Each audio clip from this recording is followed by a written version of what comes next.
Welcome to Novel Love Hearing. We bring you hundreds of novel audiobooks covering every genre and every kind of story you can imagine. Action? We've got it. Adventure? Absolutely. Horror? Of course. Whether it's the legendary Uchiha massacre or outrageous tales like stealing Naruto's and Sasuke's women, you'll find it here. From epic series like One Piece, Bleach, Fairy Tail, and Hunter x Hunter, to countless other adventures, our library has it all. Love novels but don't have time to read? No worries, just plug in your earbuds, sit back, and let the story take over. Good listening, and happy hearing. The powerful Golden Wheel Rebirth explosion transformed the truth-seeking ball into a massive yellow chakra sword. Its destructive power was extraordinarily terrifying, capable of cleaving the entire moon with a single strike.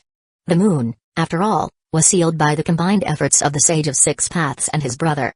Fortunately, the story took place after the Great Ninja World War, otherwise, Kaguya might have been unsealed right then and there.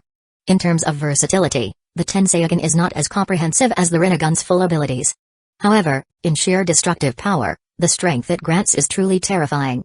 Until he understood this, Kyosuke would never have charged in recklessly. As for now, it was time to completely eliminate the threat of the moon. Chapter 129, The Majestic Wood Dragon. Roaring across the sky amidst the thick smoke of battle, Hyuga Tenjin stumbled back in a state of disarray. Not only had he failed to seize those coveted eyes, but he had also suffered severe injuries in the process. Raising his hand to disperse the surrounding smoke, Sujito cast him a cold glance, showing no intention of pursuing him further. Consider yourself lucky. You still have some use for me. With that, he turned his attention to Senju Tobirama, who stood a short distance away, ready for battle. This brat had just launched a sneak attack on him, and Black Zetsu had no intention of letting him off easily. The Uchiha clan had been gravely weakened by the recent assault from the Hidden Moon Village clan. Their so-called victory was nothing more than a hollow triumph. Under normal circumstances, the Senju clan would avoid attacking at this point, as it would destroy the goodwill they had worked so hard to establish. However, if the younger son were to perish on the battlefield, Senju Batsuma would undoubtedly mobilize his forces to strike against the Uchiha. Black Zetsu had essentially handed them the perfect excuse. After all, as long as Azura's reincarnation stayed alive, the lives of others meant nothing to it. Having made up his mind, Sujito instantly appeared before Tobirama. In Tobirama's panicked gaze, the elder sibling raised his green staff high. Had that blow landed, Tobirama would have surely bid farewell to this world. And to the wicked Uchiha as well. Fortunately, although Tobirama was in grave danger, he had an older brother who could bear the burden. Hashirama, having broken free from his own skirmishes, arrived at the critical moment. Wood style, Hobi technique. A shield shaped like a demonic maw with sharp fangs surrounded Tobirama, swallowing him whole as if protecting its prey. The enemy's attack was thus deflected, unable to harm Tobirama. Wood style. Black Zetsu's gaze lingered on the wooden shield, his expression revealing hints of an unpleasant memory. Meanwhile, it was rare for Hashirama to show anger, but in this moment, his fury was unmistakable. I will not allow anyone to harm my brother. He clapped his palms together with a sharp smack, then clasped his left hand back with his right palm, extending his hands forward to confront the formidable enemy. Hashirama, your ninjutsu consumes life energy. Don't push beyond your limits by using forbidden techniques. His father's warning echoed in his ears. However, Hashirama understood that life rarely adheres to one's desires.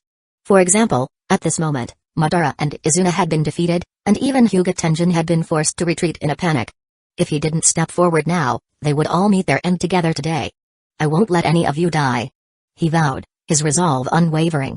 As the last remnants of chakra drained from his body, anyone else in his place would have succumbed immediately, but for him, the situation was completely different. Just as his chakra was about to be exhausted, an immense surge of life energy erupted from within him. This not only replenished his chakra but also allowed Hashirama to simultaneously force the activation of his secret wood style technique. Wood style, wood dragon technique. This was a method only Hashirama could wield.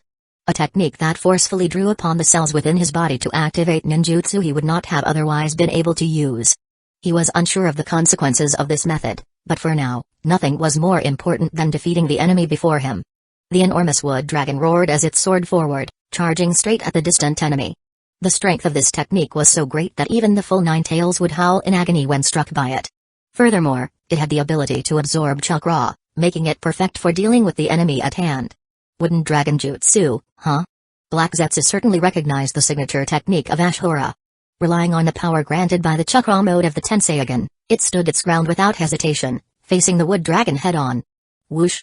Hashirama coughed up a mouthful of blood but pushed on, relentlessly draining his body's cells to fuel the wood dragon.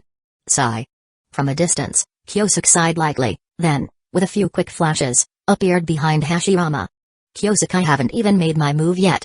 Why are you trying to show off? Shaking his head in exasperation, Kyosuke activated his Mengekyo Sharingan and slowly placed his hand on Hashirama's back. Let me help you. Susanoo. Using Hashirama as a medium, his dujutsu directly influenced the wood dragon. What followed was an astonishing sight for everyone present. The already formidable wood dragon quickly developed a dark golden armor-like layer across its surface. Not only did this increase its defensive strength, but its overall power was greatly enhanced. Though Black Zetsu had deceived countless beings in its life, there was one truth it had never lied about. The power of the Senju and Uchiha clans, two completely opposing forces, when combined, could indeed lead to the creation of everything in the world. Even the chakra mode of the Tenseigan was gradually losing ground in the struggle against the armored wood dragon. How terrifying. Is this the power of Lord Kyosuke? Oh my god, it's like he's from an entirely different dimension. So this is the Mengekyo Sharingan. No, this is the power of the gods. Boom. Boom. Boom.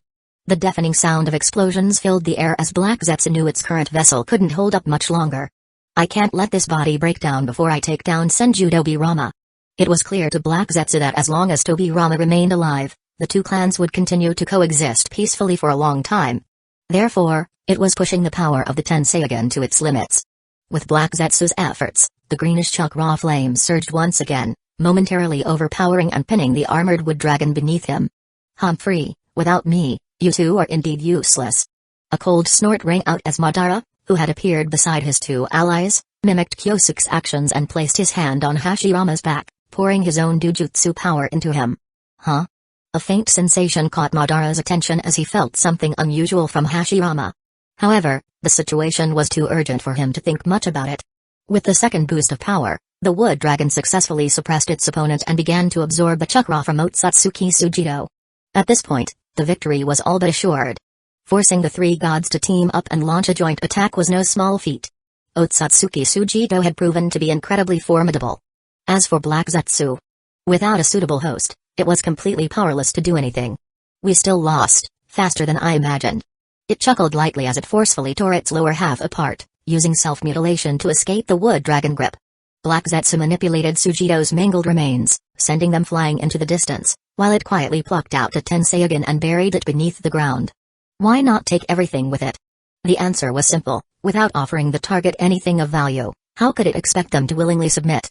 We will meet again soon. Black Zetsu left silently.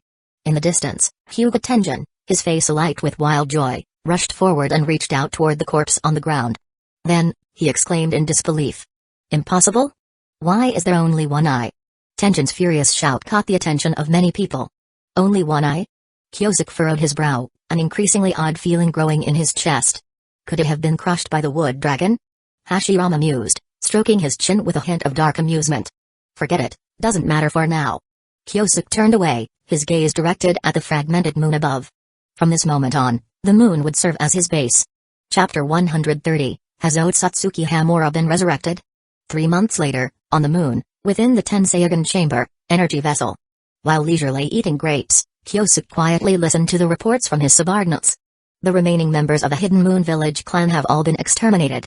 We have captured over 300 elderly, women, and children, with an innumerable amount of resources and materials. Our people are currently sweeping through various locations, and we expect more detailed results to be submitted soon. In the final defense battle of the Land of Rain, Kyosuke's army suffered heavy casualties, nearly reaching the point of complete annihilation. In truth, his subordinates had only faked their deaths. Aside from those who had established families, the rest had all moved to the moon to develop the new base. The moon was rich in resources, with abundant vegetation and water sources. It was even possible to cultivate the land and raise livestock. Regardless of future developments, the moon would undoubtedly become the most important rear base for Kyosuke. To that end, he spared no effort in creating a space-time barrier for easy travel back and forth. He even entrusted his two subordinates with the Flying Thunder God technique, hoping that, in his absence, they would take responsibility for the development of the moon base. From today onward, his loyal subordinates would gradually move over. Izumi would oversee this task, while Maya would stay within the clan to assist him. Spitting out the grape skin, Kyosuke pondered over how to deal with those women and children. Lord, why not just kill them all and eliminate any future threats? Maya gestured with a throat-slashing motion. Please, that's over 300 people. Kyosuke rolled his eyes and said impatiently. How can you be so cruel? Maya-Chiha replied. Then what do you suggest? I'll think about it. Kyosuke said, lowering his head in contemplation. The Otsutsuki bloodline on the moon was thick, making them excellent candidates for experimentation. Moreover, their eyes could potentially be fused into a massive source of energy. It would be a waste to throw them away. These people should not be killed. The weak and elderly will be sent to Yateway as test subjects. As for the others, anyone over the age of 30 should have their eyes taken and kept. They may prove useful to me in the future. That's the general plan. You can take care of the rest. Understood. Maya blinked, momentarily unsure of what the word cruelty truly meant. By the way, Kyosuke suddenly had a brilliant idea, his mind lighting up. In the future, encourage more intermarriage between our clan and the Hidden Moon Village clan. It will definitely produce exceptionally outstanding descendants. Uchiha represented the power of Hagoromo, while the moon's native population represented the power of his brother Otsutsuki Hamura. By combining both, they might create ninjas with exceptional talent and great potential. Perhaps, like Naruto and Hinata, they could even give birth to a genius with the pure eyes. In the future, if the opportunity arises, we should try to transfer some members from the Uzumaki and Hyuga clans to contribute to the growth of the Uchiha. A faint smile curled on Kyosuke's lips as he stood up and left the Tenseigan chamber. After 3 months of hard work, the construction on the moon was gradually getting on track. The remaining tasks were not his concern, the only issue left was to investigate any potential hidden dangers. For instance, whether Otsutsuki Hamura was still alive. Or, he could attempt to visit the rabbit goddess from the myths and legends. Thinking about it, it's really exciting. The Hidden Moon Village clan had carried out a special mission since ancient times. Behind the Moon Palace stood a special shrine, where only the clan leaders of each generation were allowed to go and listen to the teachings of their ancestors. Without a doubt, Kyosuke knew that there must be something strange going on there. With nothing else to do, Kyosuke decided to visit the shrine alone and investigate. Soon, he arrived at the Hidden Moon Village clan's neatly kept shrine. After carefully reading the inscriptions on the monument, he began to understand a few things. As expected, it's a brief record of Kaguya's life. Kyosuke muttered, shaking his head, then, curious, he lit the fire at the shrine.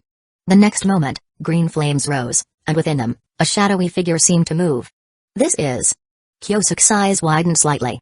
How could he not recognize the unmistakable, distinctive appearance of the Otsutsuki? The figure in the flames was none other than the ancestor of the Hidden Moon Village Otsutsuki clan, the phantom image of Otsutsuki Hagoromo's brother, Otsutsuki Hamura. My name is Otsutsuki Hamura, and I am Kaguya's second son. The figure declared.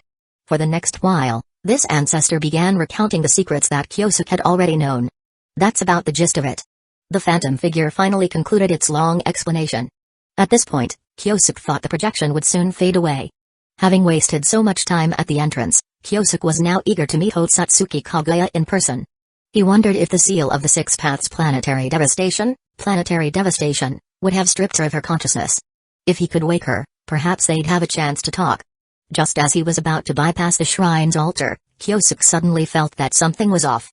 Why hasn't Hamura's phantom figure disappeared yet? Moreover, the expression seemed to have gained a hint of life, far more dynamic than before. Could it be? Kyosuke swallowed nervously, realizing he had somehow found himself in an unexpected situation. What started as a casual mountain trip had turned into something far more complicated. What was happening now? Unsure of how to proceed, he could only watch as Hamura's phantom figure slowly regained its awareness. Kyosuke sensed that this wasn't the true form of Hamura, but rather a projection of his thoughts or intent. The reason for this awakening was most likely due to Kyosuke himself. Someone not of the Otsutsuki bloodline. As he had suspected, there must have been some sort of warning set up at the entrance to the seal, and it seemed that even this brother of the Sage of Six Paths had left behind a lingering remnant here. Anyway, since he was already there, he might as well stay and see how things would unfold. I am Otsutsuki Hamura. Intruder, state your name. The figure now spoke with a commanding presence. I'm Kyosuke Uchiha. Kyosuke began, intending to sound serious, but the gap in their energy was just too great for him to maintain his composure. Sigh, being a 12-year-old was tough. The name Uchiha seemed to stir a memory within the ethereal figure. Yes, he had come to the moon, but that didn't mean he had severed all ties with his older brother. With Hamura's abilities, traveling between planets was hardly a challenge. He had even met his brother's son, Indra. Naturally, he knew that the Uchiha were descendants of Indra. Speaking of which, the destruction of the ninja sect seemed. The phantom figure let out a strange sigh. Upon learning that the visitor was a descendant of Indra, it appeared to relax, letting go of some of its previous wariness. Seeing this, Kyosuke cautiously asked. I know who you are, but what about now? He wanted to ask. Are you dead or not? I hope I don't accidentally trigger your true form and cause it to explode. I'm already dead. The phantom figure suddenly turned its head and looked toward the cave behind. But if needed, I can come back to life at any time. What does that mean? Kyosuke was confused, struggling to make sense of Hamura's words. After thinking it over, he started to grasp the figure's meaning. In other words, if you sense any signs of Kaguya's seal being undone, you could come back to life and deal with her? That's pretty ruthless. Chapter 131, The Universe-Level Warriors, Otsutsuki Clan. Knowing that the other party could revive any time, Kyosuke's demeanor became increasingly obedient.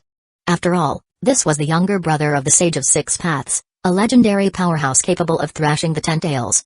With only a pair of Mengekyo Sharingan at his disposal, even if he were to awaken a perfect Susanoo, Kyosuke figured the other party could probably take him down with a single blow. Don't be afraid. Perhaps sensing his unease, Hamura's projection suddenly smiled. I am here solely to safeguard my mother's seal. I will not intervene in other matters. That's a relief. Kyosuke muttered, accidentally letting his thoughts slip out. After hesitating for a long while, his curiosity finally got the better of him. Carefully, he asked. Elder, since you're still alive, does that mean your brother is also still in this world? My brother. The phantom sighed softly, shaking its head in denial. My brother has indeed reached the end of his natural lifespan. However, his situation is somewhat unique, so there's no need for you to look into it too deeply. You must understand, sealing mother was not the end of our troubles. A new threat is already beginning to emerge. Hearing this, Kyosuke tactfully picked up on the conversation and asked, a new threat? Indeed. The projection lifted its gaze, as though piercing through the sky to glimpse the vast cosmos. Those individuals will not spare Earth. They will continue to send warriors here. At this point, Hamura's projection began to explain the origins of his mother. The Otsutsuki clan, he revealed, originated from a distant alien world. At their core, these beings were fundamentally not human. They were born with immense power, requiring no training like ordinary mortals. Even if they perished by accident, they could resurrect themselves using a method called karma. They existed as beings who had transcended death. Much like the clans of the shinobi world, the Otsutsuki clan was divided into a main family and a branch family. The main family wielded absolute control over the lives of the branch family. Upon reaching adulthood, main family members were tasked with missions to planets abundant in life energy, where they would plant the divine tree. By absorbing the life force of these planets, they produced unique chakra fruits, which were then brought back for the Otsutsuki elders to consume. In many cases, when faced with resistance from the planet's native inhabitants, branch family members of the Otsutsuki clan were even sacrificed as nourishment for the divine tree. Kaguya sought to escape such a fate, which is why she ambushed Ishiki. After consuming the chakra fruit in secret, she feared retribution from her clan's enforcers. Thus, she conceived the idea of creating a white Zetsu army to defend herself. She probably never imagined her two sons would be so incredibly capable, ultimately teaming up to use the planetary devastation technique to seal her away. Something she never saw coming. It could only be said that the ninja world is truly a unique existence. Kyosuke interrupted cautiously, his voice filled with hesitation. Elder, does the Otsutsuki clan have a lot of members? Many. Hamura's projection replied. Seeing the boy's frightened expression, he chuckled and added. But don't worry. Not all of them have the chance to consume chakra fruits. What's more, my brother has already discovered. The projection suddenly paused mid-sentence, choosing not to continue. Discovered what?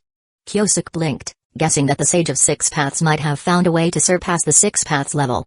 Having consumed a chakra fruit, Otsutsuki Kaguya was already an immortal existence. Without reaching a comparable level, even the combined efforts of the Six Paths brothers could not kill her. To fend off the pursuers that were bound to arrive in the future, the Sage of Six Paths must have started searching for a long way to break through a long time ago. It seemed he had now found a concrete method. Kyosuke didn't press for details, he figured the projection was unlikely to reveal anything more.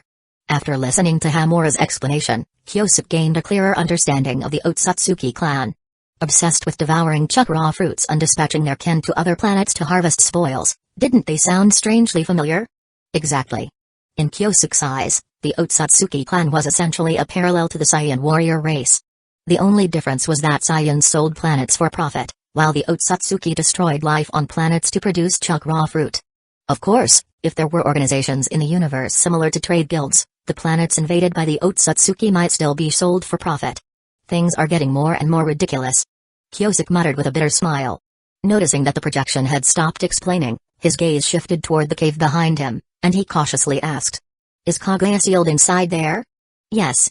The projection flickered briefly, seemingly on the verge of vanishing. "In the future. Not just. You too.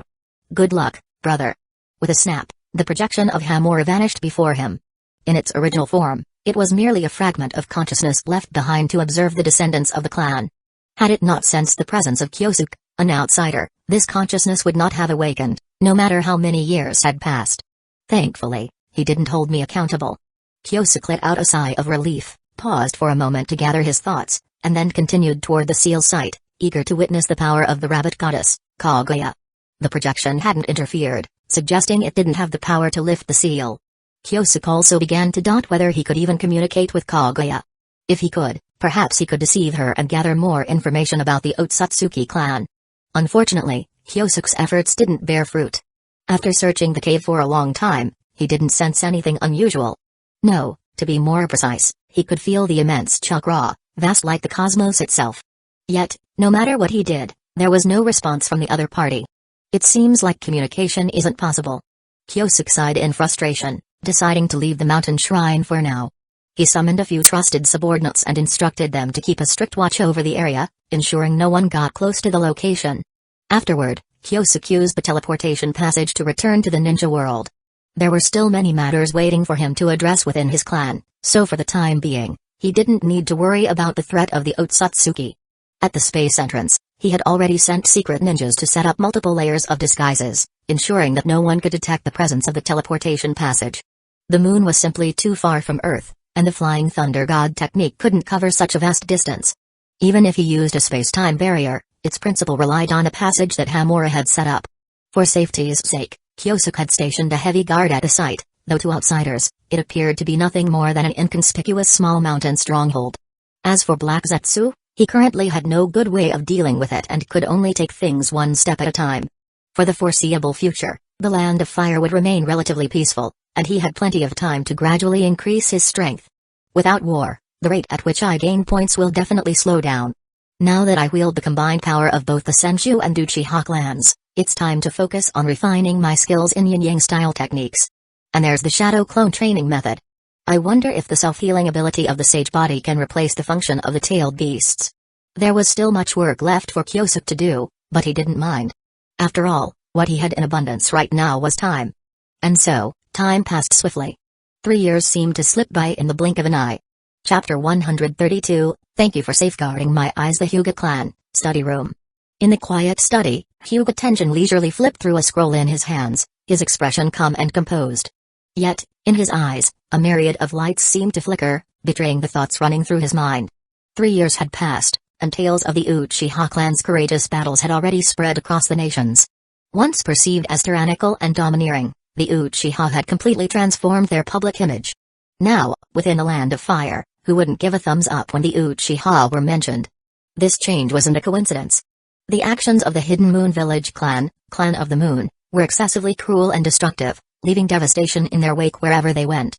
As the heroes who defeated such a threat, the Uchiha naturally gained an abundance of fame and recognition. Of course, this transformation was closely tied to Kyosuke's leadership strategies. As he had once said, never underestimate the power of media and public opinion. Sometimes, they are far more terrifying than sharp blades. Initially, Madara didn't pay much attention to Kyosuke's views, dismissing them as nothing more than idle pursuits. However, during one of his outings, when several children approached him with flowers as a gesture of gratitude, the Dance King finally realized just how correct Kyosuke's policies were. The Uchiha had achieved both fame and fortune. Yet, few knew that the Hyuga clan had also played a significant role in this success. Unfortunately, Kyosuke had never intended to share the spoils with the Hyuga clan. After seizing control of the moon base, it was inevitable that a rift would form between Kyosuke and Tenjin. Not to mention, one of the Tenseigan eyes had mysteriously been destroyed. With these two events combined, the already fragile relationship between the two clans completely shattered. Since they were bound to become enemies, Kyosuke saw no reason to show any mercy to the old fox, Tenjin. His attitude was clear: you should be thankful I didn't portray your Hyuga clan as traitors and collaborators. Naturally, this enraged Tenjin. However, a certain event managed to divert his attention. After replacing his own eye with the seized Tenseigan, Tenjin began experimenting with its capabilities. It was during this period that another eye unexpectedly came into his possession. In the great final battle, Otsutsuki Sujito had displayed unparalleled strength. If not for the combined efforts of many powerful individuals, the outcome might have been rewritten in his favor. Such a force, surpassing even the strength of clan leaders, was irresistible to someone like Tenjin, who had always aspired to become the strongest. After spending more than 2 years mastering the power of the Tenseigan, Tenjin's strength had grown to a level even he found astonishing. With power came ambition. Ambitions that should not have existed in the first place. Recently, Tenjin had dispatched his son to negotiate alliances with neighboring clans. He neither leaned toward the Senju clan nor sought to ally further with the Uchiha. Instead, Hyuga Tenjin intended to establish himself as the ruler of the Land of Fire. Putting down the scroll in his hands, clan leader Tenjin stood by the window, gazing out at the serene night sky. By now, Kazakh should have reached the third clan. He murmured. If he could draw the surrounding smaller clans to his side, the Hyuga would dominate the eastern region of the Land of Fire, forming a three-way power struggle with the other two great clans. As for who would ultimately emerge victorious, it would depend on their strategies and methods. Unbeknownst to Tenjin, who was immersed in his dreams of the future, a group of individuals had already set their sights on his son. As the saying goes, it's easier to defend against external threats, but the ones from within are the hardest to guard against. No matter how secretive their actions, they couldn't escape the watchful eyes of an internal traitor. The eastern region of the Land of Fire, Takataori clan. Kazakh-sama, their people are just ahead. A branch family member reported, his voice steady as he pointed toward the horizon, where the welcoming party could be seen approaching in the distance. As the third target of this mission, the Takataori clan was a critical ally they needed to secure. If this medium-sized clan could be persuaded to submit, the remaining smaller clans would likely follow without causing much trouble. For the sake of the Hyuga clan's 100-year plan, Hyuga Kazakh was determined to accomplish his mission at any cost. Slowly lifting his head from his contemplation, Kazakh turned his gaze toward the group in the distance. Yet, the more he observed, the stranger the feeling in his heart became. Logically speaking, the branch family had already conducted an investigation, so there shouldn't have been any issues. But for some reason, he chose to activate his Byakugan, and when he looked again, he immediately noticed something wrong. Watch out for an ambush! Kazakh shouted, warning those around him. 3 years ago, he had transplanted the chakra of the Otsutsuki clan, and since then, the power of his Byakugan had been growing stronger with each passing moment. Others might not have noticed, but to him, the enemy's disguise was already fully exposed. Hey, I didn't expect you to see through all of it with just one glance. A familiar light laugh came from the distance. Kazakh widened his eyes in disbelief, staring at the person before him. You're Hyuga Yaoi? It's me. Yaoi nodded, having long since removed the bandages. Her graceful figure stood tall, captivating anyone who looked at her. However, whenever Kyosuke saw her, he couldn't help but recall the time she had cosplayed as Denzo. Despite her natural beauty, her charm dropped sharply in his eyes. On the other side, seeing how unmasked and open her approach was, Kazakh's heart sank with a growing sense of dread. What did her blatant confidence mean? It meant that she was confident, certain of her victory, and had no fear of any retaliation he might unleash. Stopping his subordinates, who were still cursing and yelling, Kazakh wasted no time in forming hand signs, preparing to use the caged bird's power to eliminate her. 1 second. 2 seconds. 3 seconds. Not only did she show no reaction, but the smile on her face only grew more evident. The caged bird failed? Not only Kozuke, but even the branch family members around him stood frozen in shock. Did you know? Yaoi suddenly covered her mouth and let out a light laugh. I've been looking forward to this moment for many years. I will personally slaughter you, just like butchering a helpless lamb. As soon as her words fell, her subordinates rushed forward, leaving only Kazakh standing alone. Taking a deep breath, Kazakh's pupils seemed to flicker with a hint of blue light. I have to admit, your patience is extraordinary. Too bad, Yaoi, in the end, you'll still fail, because you've misjudged me, Hyuga Kazakh. I'll make you understand the true difference in talent. 2 minutes later. With a light flick of her hand, Yaoi brushed off the blood on her palm. She gazed down at the corpse, its face twisted in disbelief, and let out a soft laugh. I've certainly seen it. By the way, thank you for keeping my eyes safe. Having long since become one of the world's top scientists, Yaoi had tried every method she could think of to unlock the Tenseigan, but all her efforts had failed. With no other option, she set her sights on Hyuga Kosuke. The pure Byakugan he possessed might just be the key to awakening the Tenseigan. Don't be afraid. It won't be long before I send Tenjin to join you. Of course, he can't die just yet. If I don't stir up the conflict between the Hyuga and Senju, what reason do I have to overthrow this cruel clan leader? Soon after, Yaoi led her subordinates away. Recent intelligence had shown that the Senju clan's spies were beginning to infiltrate the Hyuga territory on a large scale. Before leaving, she carefully set up the battlefield, framing the death of the clan heir as the work of the spies. No matter what, Hyuga Tenjin would to approach the Senju for an explanation. From that point on, how things would unfold would be beyond his control. Chapter 133, The Uzumaki Princess's Secret Meeting with a Rogue Youth. Before long, news of the clan heir's death reached the Hyuga clan. Enraged, Hyuga Tenjin immediately led his most trusted subordinates to the Senju clan, determined to confront Senju Batsuma and demand an explanation. As soon as this news broke, it immediately drew the attention of the entire Land of Fire. Those with sharp instincts had already sensed that something was amiss. For such a significant incident, a thorough investigation should have been conducted. Yet, why was the Hyuga clan reacting so impulsively? Daring to confront the Senju clan directly? What if it truly was their doing? Did Hyuga Tenjin not fear that he might never return alive? At this moment, the eyes of the entire Land of Fire were firmly fixed on the Senju clan. Everyone's, except for one person. In the Land of Whirlpools, within the hidden Hidden Village. Your Highness, your lunch is ready. A maid carefully approached the room, carrying an exquisite meal large enough to feed 3 people. Just then, the door in front of her opened, and Uzumaki Mido, who had long outgrown her Beansprout nickname, made a dazzling entrance. At this moment, she bore a slight resemblance to the Mido in memories. Like a green apple that had ripened into a luscious peach seemingly overnight. It must be said that ninjas, shaped by their intense training and harsh environments, mature far more quickly than ordinary people in every way. Set it inside. Mido instructed, her appearance now more mature, and her presence radiating a newfound elegance and dignity. The only thing that hadn't changed was her signature bun hairstyle. Yes, my lady. The head maid directed the servants to arrange the food, her gaze curiously wandering around the room before leaving with a knowing smile.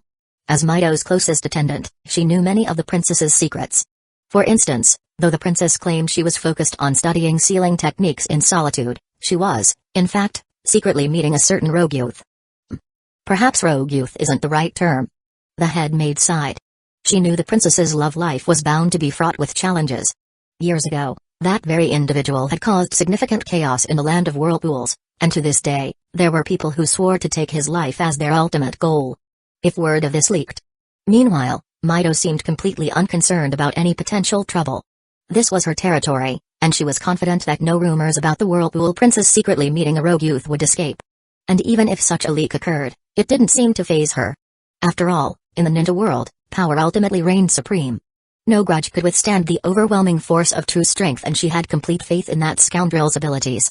Closing the door behind her, she turned to see a handsome young man devouring the feast before him. In an instant, the elegant demeanor Mido had developed disappeared entirely. Hey! Can you leave me some? Are you a pig? Rolling up her sleeves, she dove into the fray, fighting for her share of the meal. This handsome rogue youth was none other than Kyosuke, who had now turned 15. PFFT. Kyosuke spat out a chicken bone, skillfully dodging Mito's grasping hands as he grinned mischievously and picked up the roasted chicken in front of him.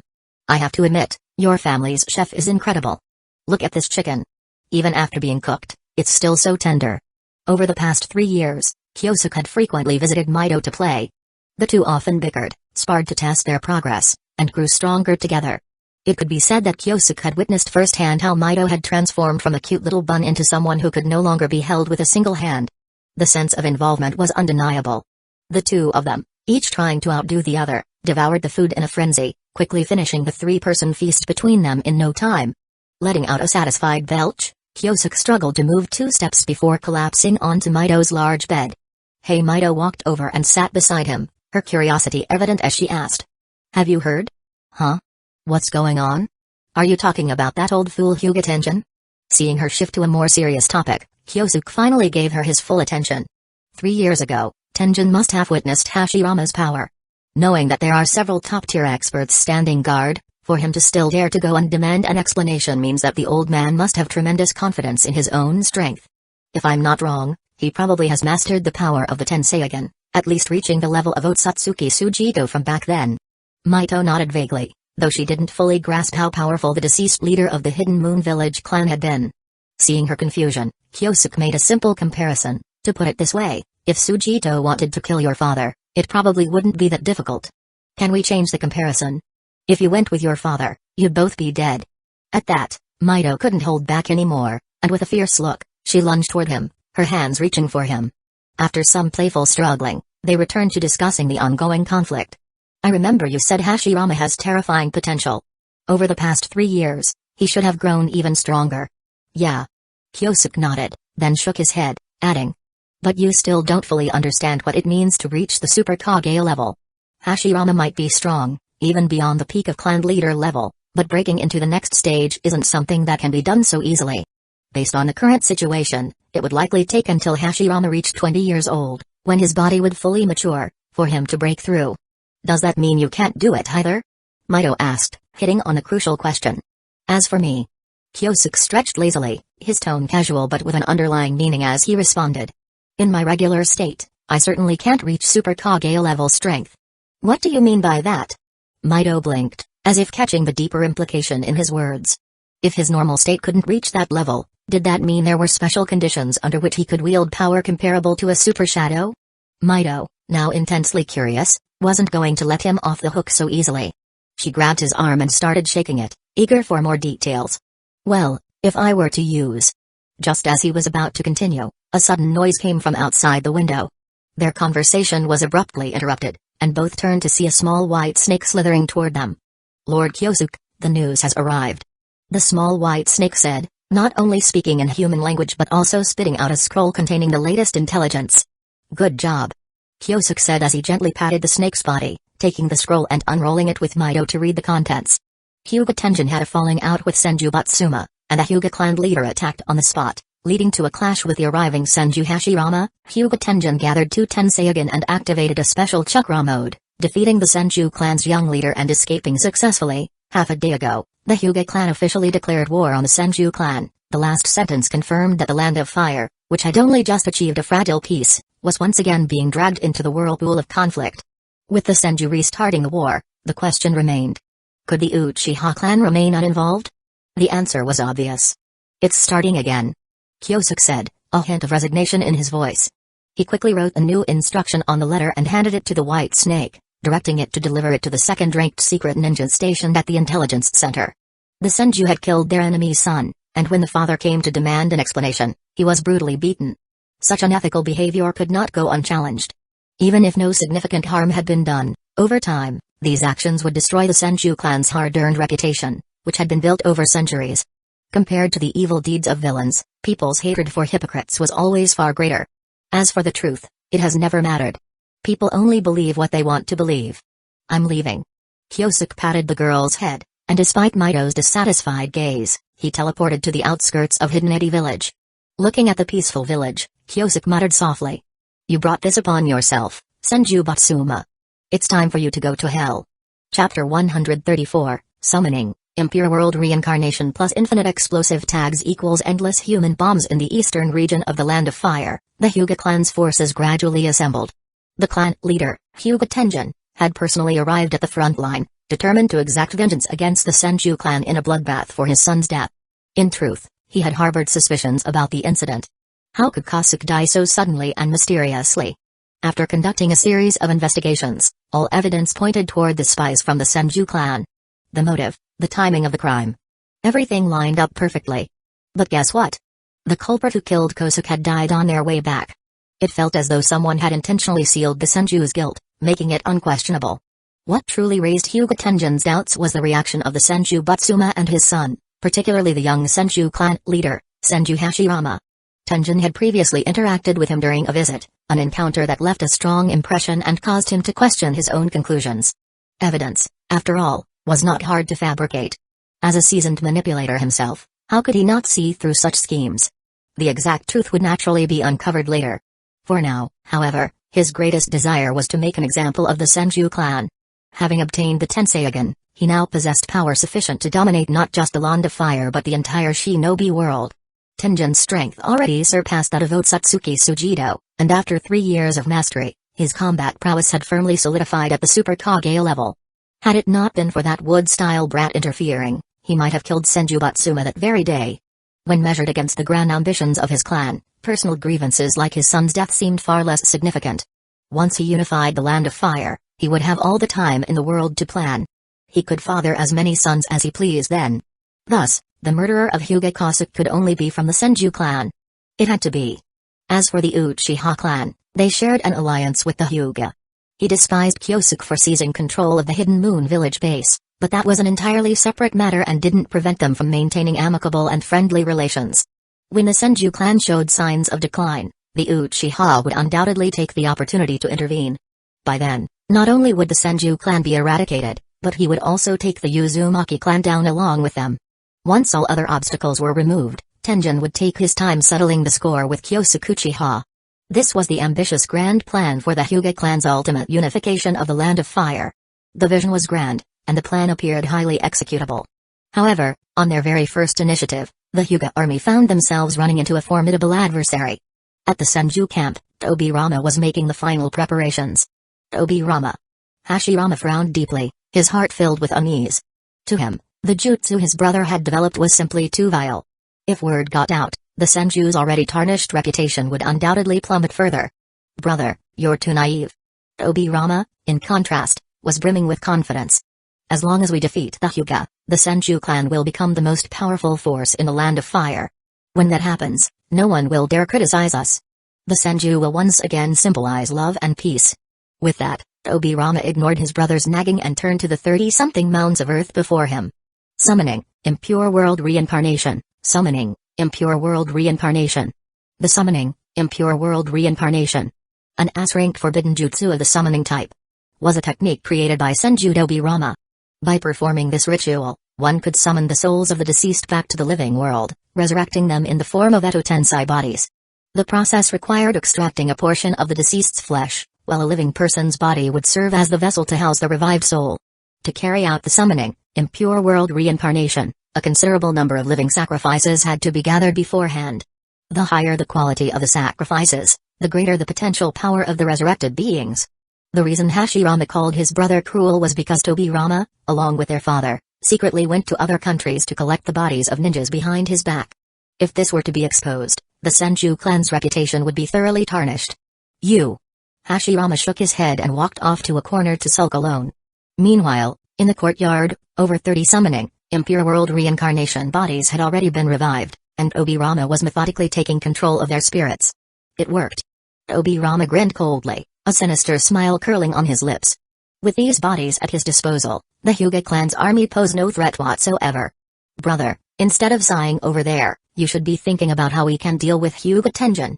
Tobirama said, leading the army of summoning, impure world reincarnation bodies to the battlefield. The creation of the summoning, impure world reincarnation technique had been inspired by the Hidden Moon Village clan puppets. The concept of an army that could not be killed, one that only grew stronger with each life it took, intrigued him deeply. Now, he planned to do the same, quickly gathering more and more summoning, impure world reincarnation bodies from the Hyuga clan through their ongoing battles. Using the strategy of war breeds war. He aimed to eradicate that traitorous Dujutsu clan once and for all. The Dujutsu. He despised them deeply. For that reason alone, the Hyuga clan deserved to be wiped out. Before long, the summoning, impure world reincarnation army clashed head-on with the enemy. Facing these Eto Tensei bodies, which could not be killed and had unlimited chakra, the Hyuga clan struggled to adapt. The immunity to vital point attacks, in particular, made their signature gentle fist technique completely ineffective. From the moment they made contact, the tide of battle quickly shifted in favor of the Senju. Within half an hour, the Hyuga clan suffered the most devastating casualties they had seen in 10 years. Seeing this, Hyuga Tenjin had no choice but to step onto the battlefield himself, using his overwhelming strength to fend off dozens of summoning, impure world reincarnation bodies single-handedly. However, Tobirama had anticipated this. While staying at the rear camp, he immediately used a second summoning technique, continuously placing explosive tags onto the summoning, impure world reincarnation bodies. Summoning, impure world reincarnation plus explosive tags equals infinite human bombs. The intense explosions, lasting for 2 minutes, dealt a severe blow to Tenjin, who was using his Tenseigan chakra mode. Reluctantly, the Hyuga clan was forced to retreat back to their own territory, using the terrain to counter the summoning, impure world reincarnation army. You! What did you say? The furious roar of Hyuga Tenjin echoed through the rear camp. He was indeed furious, feeling humiliated by the defeat. However, his composure was strong enough to keep him from completely losing control. The reason he was speaking so loudly was because the constant explosions of the explosive tags today had caused a prolonged ringing in his ears. In simple terms, Hyuga Tenjin was now somewhat deaf. Perhaps realizing he wasn't in the best state for conversation, Tenjin irritably waved off all the subordinates trying to speak with him. But some unexpected guests were ones he couldn't shake off. Well, it's been a while, Hyuga clan leader. Kyosuke slowly pushed open the door and walked in, as if he had returned to his own home. But to his surprise, Hyuga Tenjin remained facing away from him, not even turning around. Tenjin, clan leader? He called again, but there was no response. Tenjin old fool? Tenjin old man? Tenjin little chicken? Damn, this guy must be deaf. Kyosuke muttered, shaking his head helplessly. He gathered his focus for a moment, and a violent killing intent suddenly erupted from his eyes. In the next instant, Hyuga Tenjin sharply turned around, his gaze landing on the awkwardly embarrassed Kyosuke behind him. About that. Actually, I'm not here to fight.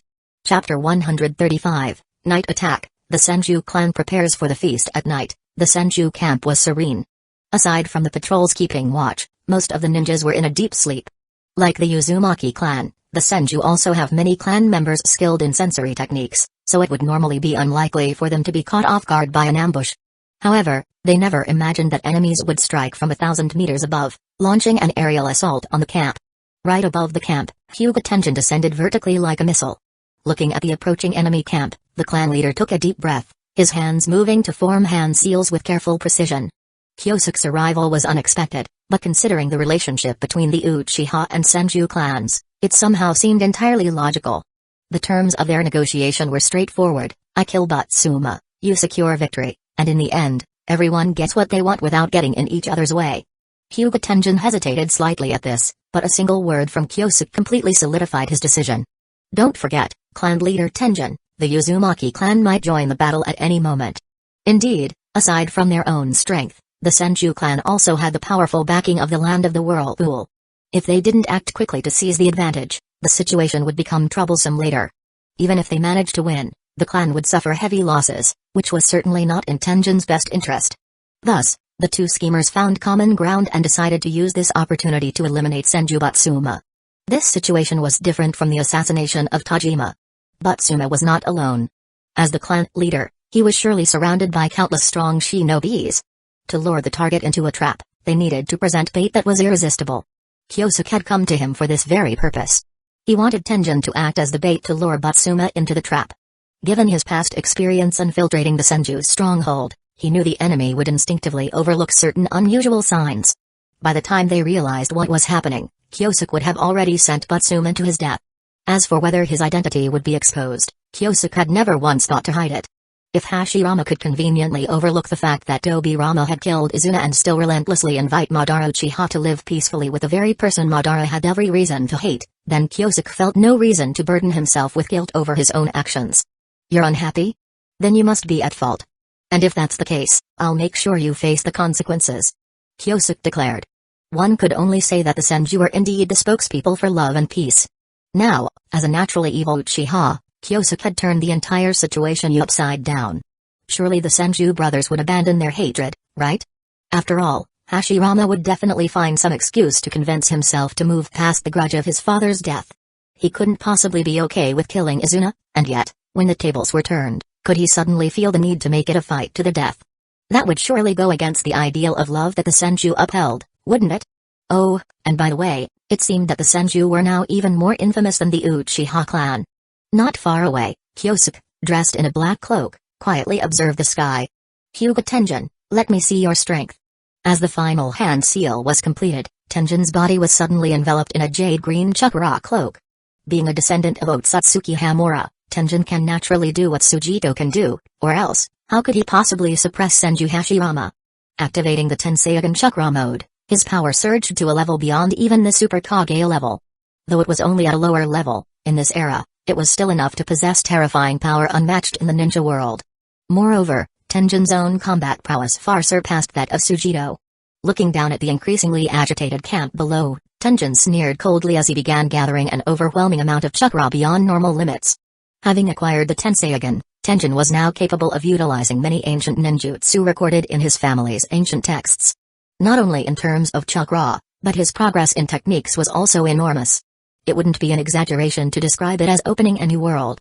Gathering the green chakra into his palm, in an instant, countless palm shadows poured down like a torrential rain onto the camp below.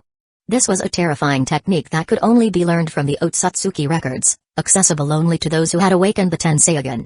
It was called the 80-God Vacuum Attack. This technique was one that Otsutsuki Hamura had created after his battle with his mother, a move recreated through memory. Its power was so immense that only someone with strength greater than that of the Super Shadow level could execute it. In the end, the Hyuga clan's 8 trigrams vacuum palm was nothing more than a simplified version of this technique. However, the gap in power between the two was worlds apart. With the foundation he had already built, his natural talent and aptitude made it easy for him to master this technique. In the blink of an eye, the sky was filled with palm shadows raining down upon the camp. With the support of his Byakugan abilities, Tenjin could clearly observe the movements of every enemy, ensuring his gentle fist never missed its target. Boom. Boom. Boom. Except for a few strong individuals, almost everyone he targeted was crushed into a pulp by the enormous palm shadows. Senju Batsuma, long time no see. Gazing at the furious Senju clan leader, Hyuga Tenjin couldn't help but taunt. Where are your 2 sons? Without their protection, you'd be dead by now. He, of course, knew that the Senju brothers, Hashirama and Tobirama, were on the front lines. He said this only to provoke his opponent. How dare you? As someone who had been renowned for many years, Batsuma could not possibly tolerate such provocation. Back then, at the clan's territory, he hadn't wanted to go to war with the Hyuga, which was why he allowed Hashirama to fight alone. If he had truly intended to kill, in his view, Hyuga Tenjin definitely wouldn't have made it out alive. To challenge me like this, you're simply seeking your own death. With that, Senju Batsuma gathered a large group of experts and launched a fierce counterattack. As Batsuma had said, Tenjin dared not lower his guard too much. If he were to be hit by a large-scale ninjutsu, even he could fall in an instant. Senju Batsuma, from now on, I'll be visiting your camp often. Tenjin said, as he flew off into the distance. His implication was clear, you can't defend against airstrikes. Fine, I'll come every day and hit you with an 80-God vacuum attack. Unable to counter the rebirth jutsu, Tenjin thought it was best to gamble with their lives and see who would break first. Naturally, Senju Batsuma, who aimed to dominate the land of fire, could not allow this. With a signal to his subordinates, he immediately launched a spectacular, large-scale ninjutsu to block the enemy's escape route completely. Water-style, Water Dragon Bullet. Times 30. The 30 water dragons roared through the sky, not only blocking the enemy's path but also relentlessly launching deadly attacks at him. Even someone as strong as Hyuga Tenjin had to take these attacks seriously. You bastard, if you don't act now, I'll really run away. Tenjin said, breaking through the water dragons while casting a sharp glance at Senju Batsuma, who was swiftly advancing below. 100 meters, 70 meters, 50 meters, 20 meters. Finally took the bait. A soft chuckle seemed to echo from the darkness. If viewed from above, one would notice that black sealing techniques had spread around Senju Batsuma and his group without anyone noticing. The moment they stepped inside, the technique activated, instantly teleporting them 15 kilometers away. He succeeded. Hyuga Tenjin, who had been struck by a water dragon, took a deep breath and silently began to calculate the time in his heart. 5 minutes. I won't stay a second longer. Whether you can kill Batsuma depends on your own ability. Faced with the numerous Senju clan members, even Hyuga Tenjin, in his Tenseigan chakra mode, couldn't resist for long. All he could do was buy a little time for Kyosuke. Chapter 136, The 7 Chakra Nature Transformations. The moment the sealing technique was activated, Senju Batsuma realized he had fallen into a trap. The issue was that the space-time transfer happened too quickly. Just as he was about to warn his subordinates, a group of people had already arrived 10 kilometers away in a canyon. This is space-time ninjutsu? Senju Batsuma, being well informed, could tell right away. His youngest son had already mastered space-time ninjutsu, and he had been curious to experience it himself. The sensation felt almost the same as the current situation. Drawing the long sword from his back, Batsuma quickly locked onto a figure in black robes at a distance. Kyosuke Uchiha, no one else but you could perform such a large-scale transfer. Now that I've fallen for your trap, why do you still hide in the shadows and make yourself a target for ridicule? The old man wasn't completely foolish. Kyosuke chuckled and lifted his cloak, effortlessly drawing the Kusanagi sword from his robes. Long time no see, clan leader Batsuma. He greeted with a smile. So it's you. Batsuma sneered when he saw Kyosuke's true appearance. To think my son considered you a friend. It seems the Uchiha clan truly are a group of treacherous scoundrels. Ha ha ha. At those words, Kyosuke burst into laughter and said, "When did the Uchiha and Senju clans ever have any bonds of trust? Humphrey, didn't the Senju brothers help you fend off external threats?" Batsuma continued, still trying to stall for time. "They indeed did quite a lot." Kyosuke nodded, and a cold smile suddenly appeared on his face. "Which is why I didn't kill them. But you, on the other hand. Senju Batsuma, no matter what, you will die here today. Your death will serve as an important symbol in the establishment of peace in the Land of Fire." As he spoke, Kyosuke's figure instantly vanished. By the time he engaged in combat with the enemy, his black cloak slowly fell to the ground, uncontrollably drifting away. Killing Senju Batsuma was no easy feat. His physical condition was perfect, and his strength was on par with that of Tajima. More importantly, he was accompanied by a group of powerful guards. Among these people, the weakest possessed the strength of an elite Jonin. If it had been Kyosuke from 3 years ago, even with the third stage Susanoo, he may not have succeeded. Fortunately, he was no longer the same as he once was. Chidori current erupted, instantly forcing back the surrounding enemies. Just as he was about to strike the person in front of him, Senju Batsuma arrived just in time, swinging his sword with a ferocious force that sent a chill down Kyosuke's spine. In a swift motion, Kyosuke dodged the attack, and while midair, he performed the shadow clone jutsu. Boom, boom, boom. With a faint puff of smoke, 4 shadow clones appeared around him. Then, everyone below witnessed an astonishing scene.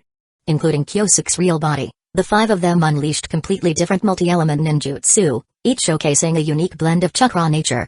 Earth style, Earth Dragon Bullet. Water style, Water Dragon Bullet. Fire style, Fire Dragon Bullet. Wind style, Great Vacuum Cannon. Lightning style, False Darkness. Experience the results of my training over the past 3 years.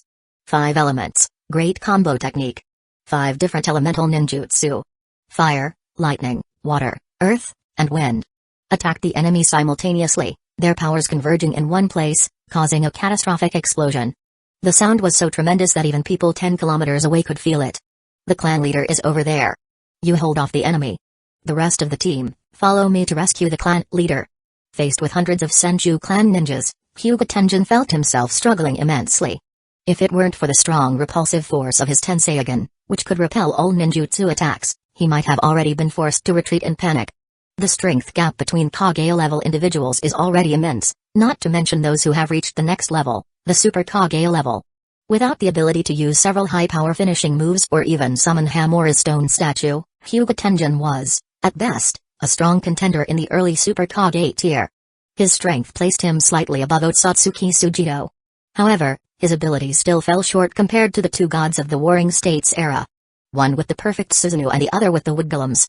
At that level of strength, neither of the 2 could single-handedly defeat the entirety of their opponent's clan, and the gap for Hyuga Tenjin was even greater. 3 minutes left. He muttered before suddenly unleashing repulsive force, scattering a large swarm of water dragons charging toward him. Glancing at the swiftly retreating squads in the distance, Hyuga Tenjin gritted his teeth and resolutely dived toward the enemy. There were still sounds of battle from afar, indicating that the fight was ongoing. Regardless of who would emerge victorious, he could not afford to falter here. Damn it. If you fail to complete the mission, I'll be the first to kill you when we get back. Hyuga Tenjin inwardly cursed as he faced a barrage of incoming jutsu. Chakra Nature Mastery, Fire, Level 7, Water, Level 5, Lightning, Level 7, Wind, Level 6, Earth, Level 5, Yin, Level 6, Yang, Level 4. For over 3 years, Kyosuke had focused primarily on chakra nature transformation training. If he had trained on his own, even 10 years might not have been enough to achieve his current level. The rapid progress was largely thanks to the shadow clone training method developed by Kakashi. By leveraging the insights gained from his shadow clones, he could execute immensely powerful techniques like the Great Combo Technique.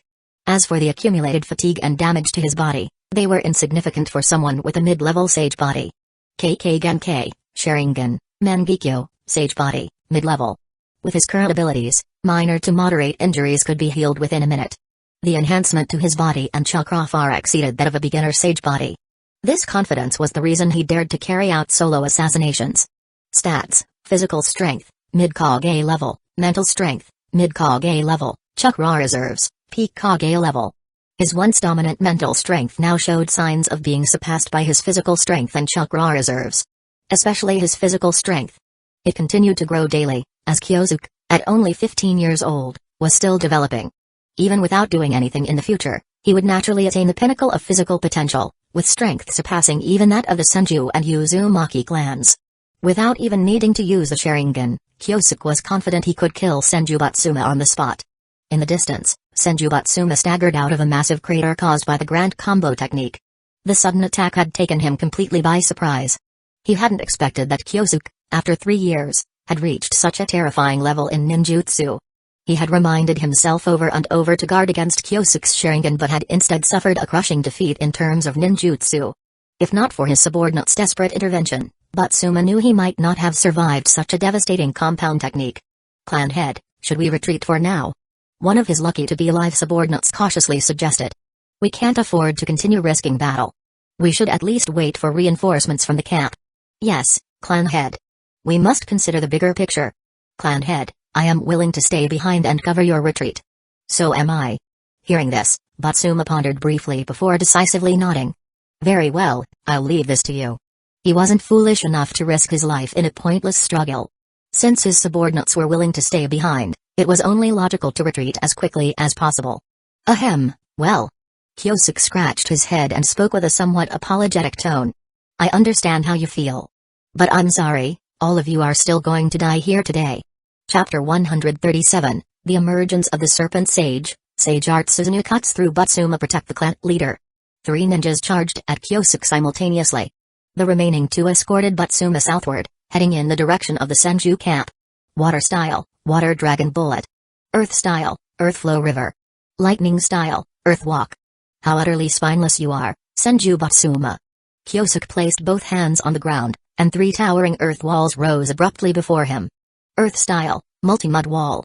The power of a ninjutsu depends on 2 factors, the chakra infused into it and the user's mastery of the corresponding chakra nature. In both these aspects, Kyosuke had an overwhelming advantage, rendering the natural strengths and weaknesses between elements irrelevant to him. Amidst the billowing smoke, a specially crafted kunai shot straight into the sky. Kyosuke had no intention of wasting time with these opponents. Once Batsuma was dealt with, he would have all the time in the world to play with them. Just as he prepared to teleport away, a fireball suddenly struck the kunai, incinerating the spatial coordinate etched onto it.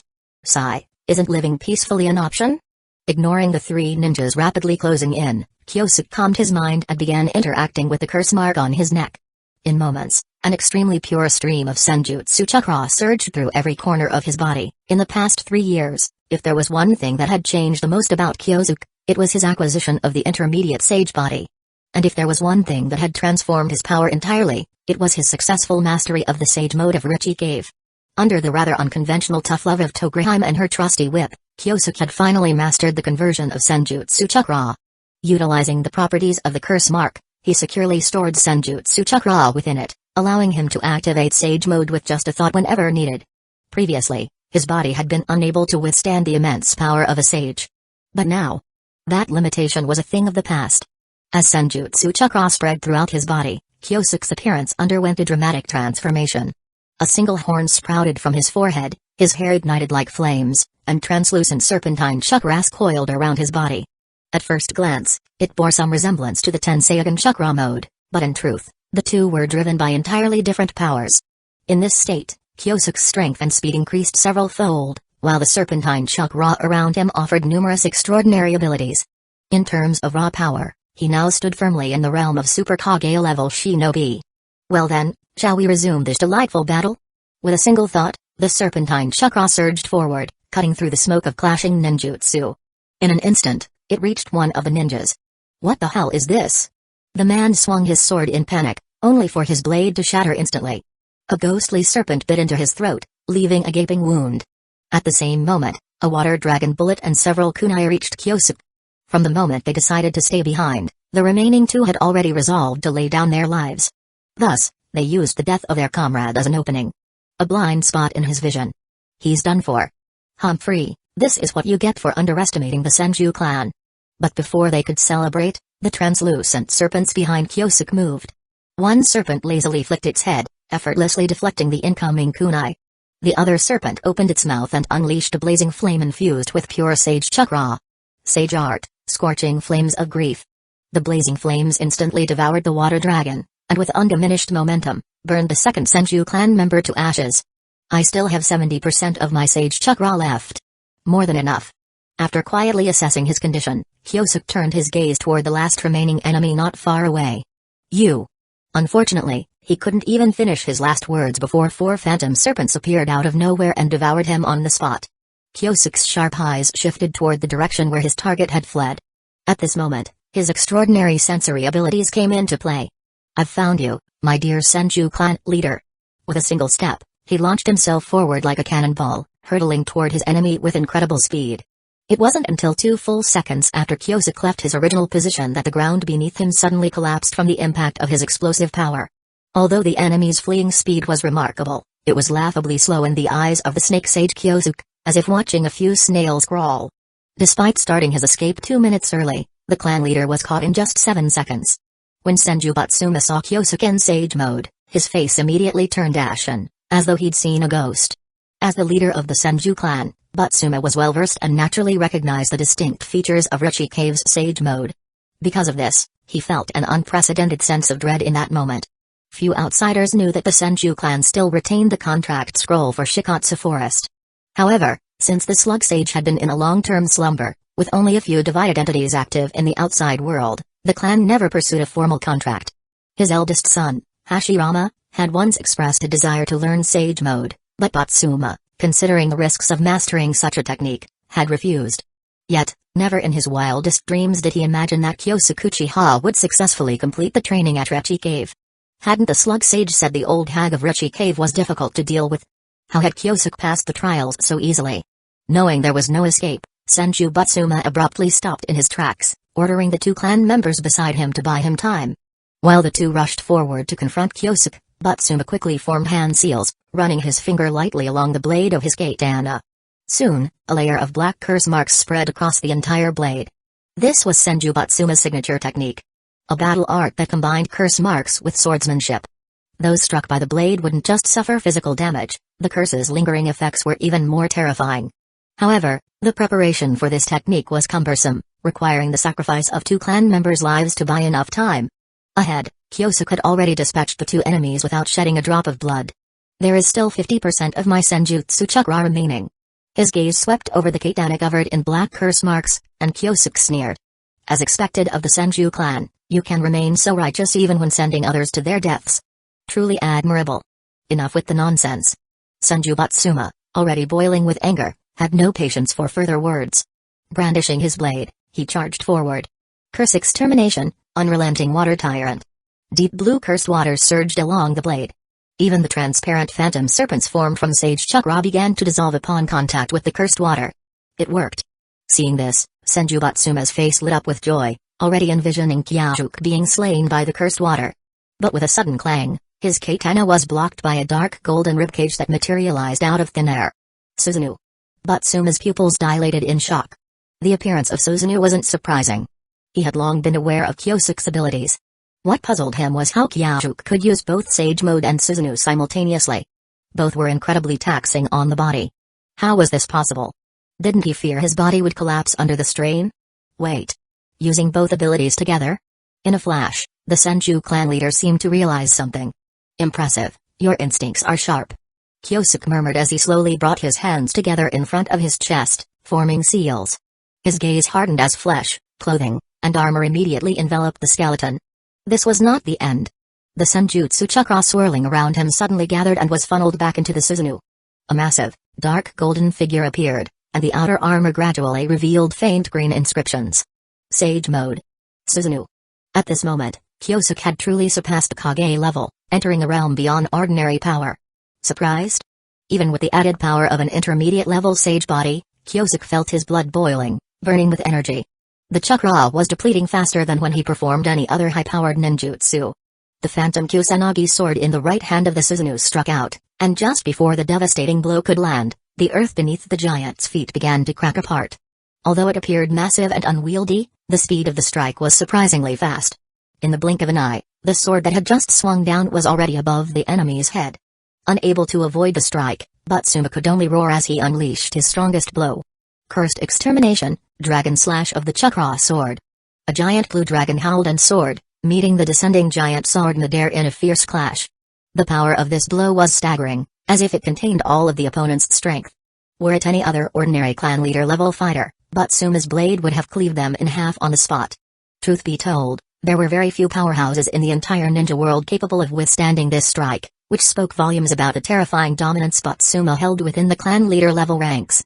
However, with the combination of Sage Power and Susanoo, Kyosuke had successfully raised his strength to an entirely new level. The terrifying dragon slash made even the towering, over 10-meter high third stage Susanoo tremble. Of course, it only shook a little. The phantom Kusanagi sword struck down once more, and Batsuma barely managed to avoid certain death, sacrificing an arm to block the fatal blow. I can't. I'm not done yet. At the very least, I can't let his threat remain.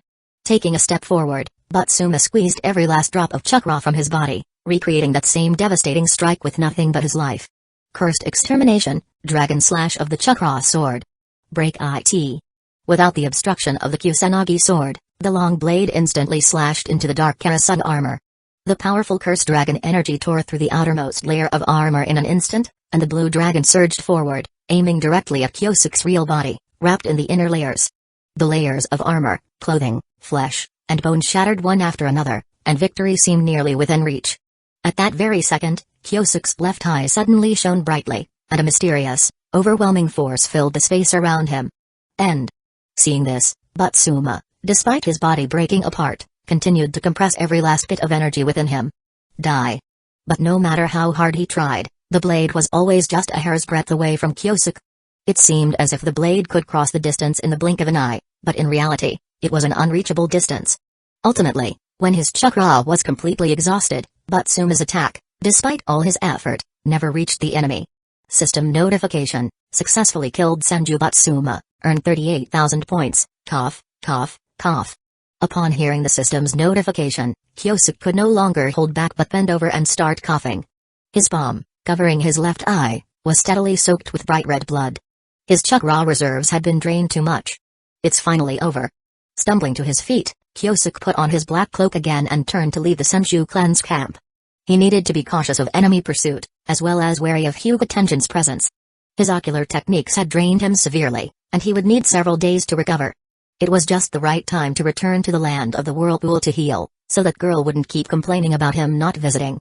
Chapter 138, Light and Shadow, the new clan leader, Senju Hashirama on the front lines, the main battleground between the Senju and Hyuga. Water style, hard whirlpool water blade. A terrifying whirlpool of water swirled around his forearm.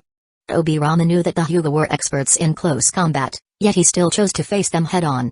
With the newly developed advanced water-style technique, the young Senju had full confidence in his ability to take on any enemy in direct combat. To put it simply, the principle of the hard whirlpool water blade was somewhat similar to the Rasengan, both relying on rotation to enhance the destructive power of the jutsu. The Hyuga's gentle fist was powerless against the special technique created by Tobirama. One strike pierced through the enemy's palm, and the whirlpool of water created by the hard whirlpool water blade completely engulfed and drowned the enemy. Landing lightly back on the ground, Tobirama felt a sense of pride. Humphrey, so what if you've cracked the summoning, impure world reincarnation? You're still no match for me or my older brother. After all, the summoning, impure world reincarnation was still in its early stages, and the number of corpses he could control was limited. The Hyuga, quickly reacting, used sealing jutsu to neutralize the crisis. Because of this, they now faced even more terrifying enemies. Feeling the chakra within his body running low, Tobirama slowly raised his hand. After a simple hand seal, he instantly teleported back to the rear of the army. The Flying Thunder God technique, he had finally mastered it. The Shadow Clone technique, and now the Flying Thunder God. These techniques were all created by Kyosuke. Sometimes, Tobirama felt as if he had always been living in his shadow. While wary of the other party, a faint admiration lingered deep within him. The creativity behind Kyosuke's ninjutsu and his boundless imagination truly fascinated and captivated Tobirama. Such a pity. You were ultimately part of the evil Uchiha clan. Tobirama murmured softly to himself. During the resistance against the Hidden Moon Village clan, he had come into close contact with the Uchiha and even fought alongside them. Through his careful observation, Tobirama became even more convinced of Uchiha's evil nature. The distortion of human nature caused by the loss of a loved one was all too common within their clan. My older brother is too naive. Once these people flatter, they might even be destroyed by their own negative emotions. To put it simply, in Tobirama's eyes, the Uchiha were ticking time bombs, unpredictable and likely to explode at any moment. If Kyosuke knew of Tobirama's thoughts, he would undoubtedly give him a big thumbs up. Looking at the Uchiha as a whole, there were far too many madmen. They would kill entire families on a whim, some more domineering ones would even attempt to wipe out entire villages, and the high-ranking ones would consider wiping out the world. As for the millions of lives lost for such goals, please. Those people only lost their families, friends, and lives, but they lost love. It's a completely different matter, don't you think? In a way, Kyosuke supported controlling the Uchiha, but he would never carry out the same methods as the Senju clan. He had his own ideas, which was precisely why he needed to ascend to the position of Hokage. Hashirama could kill his one true friend for the sake of his ideals. If necessary, Kyosuke wouldn't hesitate to slaughter the entire Senju clan. After all, Naruto and Sasuke would eventually be born. Those two had grown enough, so why not let Indra and Ashura continue to reincarnate? When the time was right, he would find a way to resurrect them. By then, it shouldn't be too difficult for Kyosuke. Poor Hashirama and Madara had no idea that their mutual friend was already starting to consider the afterlife affairs of the two non-blood brothers. Lord Tobirama. Suddenly, a messenger sprinted over in a panic. Something's happened. In the direction of the battlefield, Hashirama was ruthlessly overpowering a group of Hyuga ninjas. The essence of the wood-style, deep forest emergence technique could only truly be revealed when facing a large number of enemies. Tobirama, feeling a thrill deep in his heart, did not even turn his head as he coldly asked. What happened? You're acting as if the world is ending. Report, Lord Tobirama. The messenger stammered. News from the rear. The Hyuga's Tenjin launched a surprise attack on our main camp. The casualties are severe. Lord Batsuma. He. At this moment, countless gazes focused on him, and Tobirama's eyes froze the messenger, making him feel as though his body was covered in ice. Gritting his teeth, the messenger finally forced out the terrible news: the clan leader is dead. The Senju were retreating. To be more precise, they were starting to withdraw their defensive lines on a large scale. As soon as the news came out, it spread like wildfire, instantly shocking the entire land of fire. Was this truly the same Senju clan, once feared for their unrivaled power, who had suppressed the Uchiha for years? Had Hyuga Tenjin truly been so domineering, capable of taking down the Senju clan leader and pressing them to the ground? As doubts began to surface, more concrete information came to light. The esteemed head of the Senju clan, said to be standing at the peak of the shinobi world, Batsuma, had actually been killed in his own stronghold. The perpetrator was none other than Hyuga Tenjin, the clan leader of the Hyuga clan himself. Oh my god, has the Senju clan fallen? Some families voiced their disbelief. Humphrey, they were bound to meet their end eventually. Others muttered, with malicious intent. Hyuga is truly the strongest clan in the land of fire. Some clans tried to forge ties with the now powerful Hyuga. As Kyosuke had once said, there truly was no such thing as a beloved by all existence in this world. If Kyosuke were to rise to power, the Uchiha would become the true representatives of love and peace in the world. From the reactions of various clans, it was clear how difficult the current situation was for the Senju clan. Senju clan shrine. Lifting the white cloth before him, Tobirama closed his eyes in pain. After a long pause, he finally forced out a few words through clenched teeth. Have you discovered who the murderer is? Well. Not yet. Bang. In a fit of rage, Tobirama kicked the person in charge, sending him flying across the room. Such an extreme action instantly caused dissatisfaction among many present. No matter how powerful the two brothers were, in the eyes of many, they were still the younger generation of the clan. How dare they be so rude and reckless in front of so many elders? Humphrey, this is the fine son raised by Batsuma. It was an elder from the Senju side branch, a high-ranking official who not only held considerable power but was also a strong contender to succeed the clan leader. At least, that's how others saw it. However, Tobirama had no intention of allowing power to slip away. Elderkma, mind your tongue? Turning to face the elder, Tobirama spoke coldly, his voice dripping with menace. Otherwise, I won't hesitate to show you the consequences of disrespecting the clan leader. These past few days had allowed Tobirama to come to a realization: blind tolerance and retreat would never lead to understanding. If he wanted his older brother to ascend, someone had to step forward and intimidate these old fools. Let his brother handle the tasks of spreading love and peace, while the things his brother was unwilling to do would fall to him, the younger brother. Such is the way of the world. Wherever there is light, there must also be shadow. Relying on sweet words alone will never save the world. From now on, Senju Hashirama would represent the light, while Senju Dobirama would take on the role of shadow, tasked with dealing with the dark matters that cannot be seen by the public. P.S. The second coming of Denzo, in his view, this was the model that the family's operation should follow. Unfortunately, some people are destined to remain blind to the truth until it's too late. Seeing that Tobirama dared to speak so disrespectfully, Senjutma smiled, intending to condemn him from a moral standpoint. The Senju clan held tradition in high regard, and their internal rules were more strict than any other family in the Land of Fire. This had granted them many advantages in the past. However, to Tobirama, certain outdated practices were now things that needed to be discarded.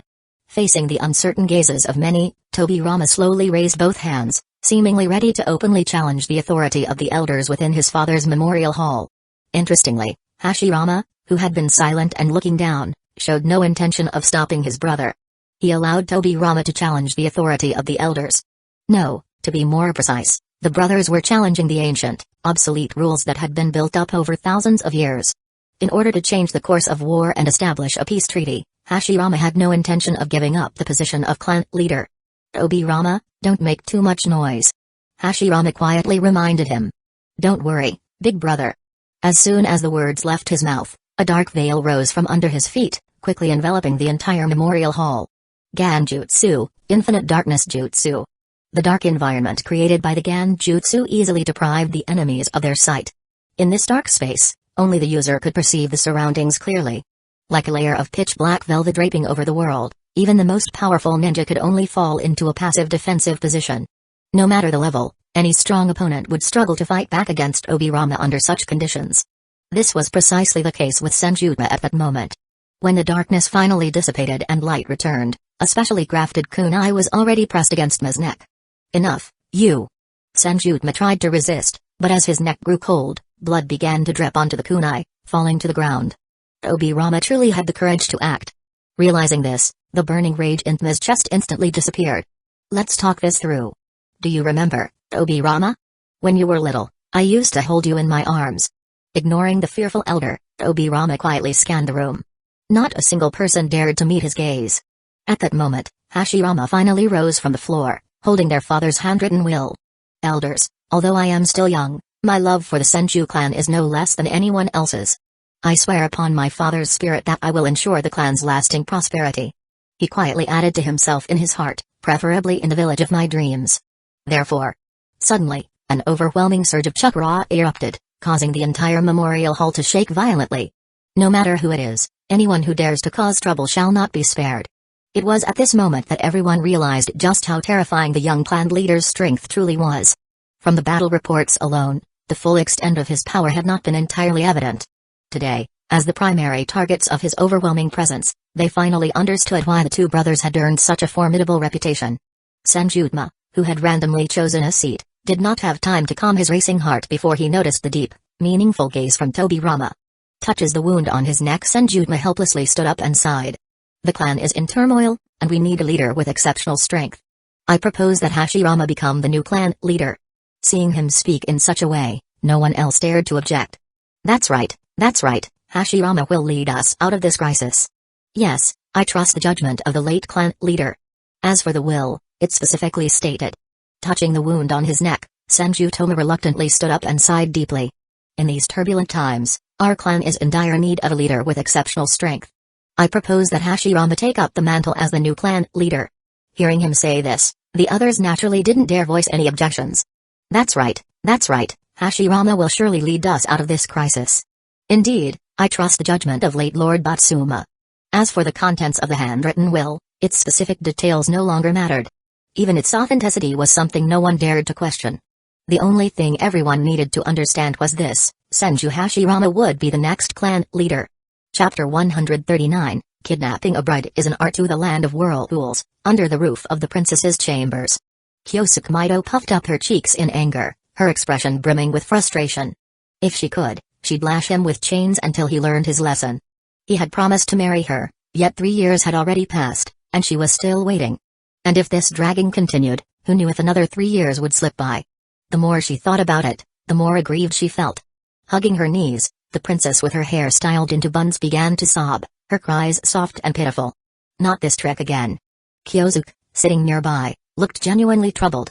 It wasn't that he had broken his promise, it was just Mito still looked too young. Yes. Primarily in terms of age.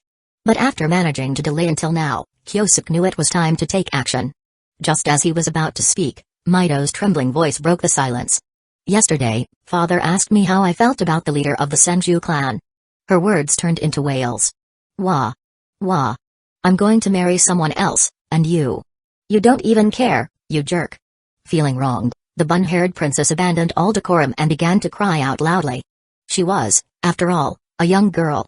Though typically carefree and bold, there were some things she just couldn't bring herself to say outright. If it weren't for the pressing situation, Mito would never have resorted to this ninja world version of a forced marriage proposal. What did you just say? Kyosuke tilted his head, his expression growing somewhat serious. Marry me. I meant the sentence before that. Oh, father is forcing me to marry Senju Hashirama. That old geezer. Always meddling in everyone's business. Mito. Dusting himself off, Kyosuke stood up and waved casually. I'll be on my way, then. Ah. At this, Mito completely panicked, gripping the young man's arm and refusing to let go. Where are you going? If you leave, then I. Silly girl. Kyosuke sighed, reaching out to ruffle the girl's hair. With a smile, he continued. You're the princess of the land of whirlpools, after all. I can't just abduct you outright, can I? Of course, I need to return to my clan and make preparations, so I can marry you properly and openly. Mito instantly brightened, skipping back to her room, her steps light and cheerful. Then I'll be waiting at home for you, Kyosuke with a smile. Kyosuke shook his head and vanished from the land of whirlpools in a single leap. He didn't notice the faint, pale shadow lurking in the dark, silently observing their exchange. Late into the night, Uzumaki Ashina was still engrossed in handling official documents. Following their failed invasion of the Uchiha, relations between the two clans had become strained. Then, with the death of Senju Nobunaga, many harbored secret resentment toward him.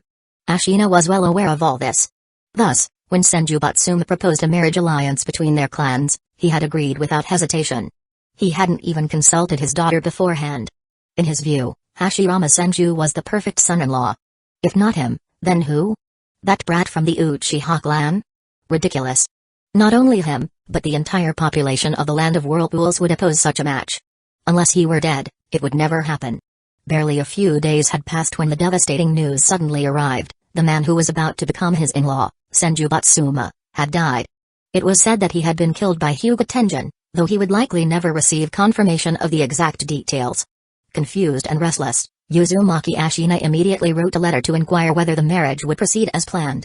Soon, a response came from the Senju clan. The wedding date remains unchanged. Had it been any other situation, Ashina could never have remained so calm while handling official documents. Behind him, in a shadowy corner beyond the reach of the oil lamp's glow, a dark figure silently crept along the wall. Ah! With a soft sigh, Ashina murmured to himself. Mr. Black Zetsu, do you always prefer to act so secretly? Hey hey hey! A strange, mocking laugh echoed, and the intruder, Black Zetsu, appeared behind him. As expected of you. No matter how many times, I can never manage to sneak past you. Is it some kind of special sensory barrier? Ignoring the irrelevant chatter, Uzumaki Ashina cut straight to the point. If there's something you want to say, Black Zetsu, then you might as well say it. Previously, he had teamed up with the other party to scheme against Kyosuke Uchiha. The sealing technique that isolated spatial coordinates had only been perfected with Black Zetsu's guidance. Otherwise, Ashina would never have allowed such a sneaky individual to roam right under his nose. While others might be hopeless against Black Zetsu, who possesses the yin-yang style chakra nature, Uzumaki Ashina is different. If he wanted to, he had plenty of ways to make the other party suffer. Knowing this, Black Zetsu didn't overstep his boundaries. Instead, he calmly shared his news. Do you know? The Uchiha clan is preparing to move out. Move out? Where to? Ashina hadn't yet processed the information. Hey hey hey. Of course, they're coming to your land of whirlpools to propose marriage. Black Zetsu's grin was twisted, reminiscent of a child with a mischievous streak. Seeing Batsuma's stunned expression, Black Zetsu slowly climbed onto a chair and continued, attempting to wake him from his shock. The three young Uchiha have all grown up. If you still consider them weaklings to be toyed with, you're making a grave mistake. I'll be honest with you. Senju Batsuma died at the hands of Kyosuke Uchiha. This revelation left Uzumaki Ashina completely stunned. Impossible. His first reaction was to immediately deny it. But considering Black Zetsu's intelligence-gathering abilities, he eventually fell silent. "What do you intend to do?" Ashina asked. "If this information is true, the two marriage proposal parties will inevitably clash. At that point, the land of whirlpools would become the battlefield for their struggle. No matter who won or lost, after they left, who would clean up the mess? It would be up to him." Seeing that the groundwork had been laid, Black Zetsu finally expressed his thoughts. Initially, Ashina strongly opposed the idea. However, when he heard that the Uchiha might resort to forcibly abduct Mido, all his objections seemed powerless and insignificant. No matter how much he argued, the land of whirlpools was ultimately a weaker power, and all he could do was struggle to survive among the great powers. "Fine, I agree." After a moment's hesitation, Ashina retrieved a packet of potent powder from a hidden cabinet in his room. If Mido took it, no matter how strong she was, she would fall into a deep sleep for an entire day and night. He couldn't bring himself to force his daughter into this situation, so he decided to let her sleep for a while. When she awoke, she would be the head of the Senju household, and no matter how unwilling Kyosuke Uchiha was, what could he do? "Forgive me, my daughter. Everything I do is for you, for our country." P.S. Hypocrite. Meanwhile, in the Uchiha clan, the atmosphere was lively with lights and decorations. "Absurd, completely absurd," Izuna muttered, shaking his head in disbelief. He couldn't bring himself to believe that Kyosuke was getting married. However, considering that the bride was Mido, he couldn't help but think that it was only natural. Beside him, Madara Uchiha rarely showed a smile, but this time he did. "Don't think like that. They are in love with each other. We should be wishing them well." "Not really." Izuna waved his hand, clearly struggling to find the right words. Marriage, to him, was something so distant and foreign. It was as distant as the full-body Suzunu's state, in fact. He hadn't expected Kyosuke, who had returned from his experience, or was it his courting experience, to casually announce that he planned to propose to Mido in the land of whirlpools. He had also heard that Kyosuke was even going to compete with Senju Hashirama for her hand. After thinking it over for a moment, Izuna suddenly felt a surge of energy fill him.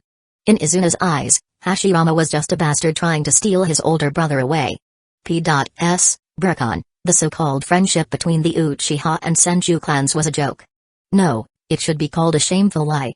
Some things do not fade away with time. Like love, and hatred. The hatred that runs deep within. At times, it may seem to subside, but in reality, a single spark can reignite the fire of resentment within one's heart. This time, it's good. Kyosuke killed that old bastard, Senju Batsuma. Let's see if those two brothers can still put on their hypocritical faces. Izuna sneered. But what if they can just ignore even the grudge of their father's death? As Izuna thought about it, he shuddered. He suddenly realized that such a person might actually be the truly frightening one. From outside, Kyosuke walked in with a swagger. Well, look at the two single dogs here. Without waiting for Izuna's annoyed gaze, he snatched a bright red apple from his plate, took a heavy bite, and mumbled through it. "Hey Winnie, how are the preparations for the wedding ceremony going? Can't you finish your food first?" Madara shook his head helplessly. He felt like Kyosuke was becoming more and more carefree. "No, we need to plan the work arrangements after the wedding." Kyosuke replied with a grin. "If he doesn't agree, then we'll just assign the work to Mido." Hey. It had to be said that ever since Madara became the clan leader, his thinking had undergone some changes. Kyosuke, feeling a slight chill, finally swallowed his apple and said, "I'm asking, when can we set off? I'm looking forward to meeting that old kid, Hashirama. I wonder how much progress he's made with his wood-style training." As soon as these words were spoken, Madara couldn't help but feel a stir of interest. But unfortunately, there were too many things to handle within the clan, so he wouldn't be able to accompany Kyosuke on this proposal trip. Sighing softly, he suddenly snapped back to reality. Lifting his head, he was met with a face that seemed to be grinning, yet not quite. His face turned slightly red, and Madara quickly changed the subject. "Everything is prepared. The dowry is absolutely fitting for your status. Big brother." Izuna chimed in at that moment.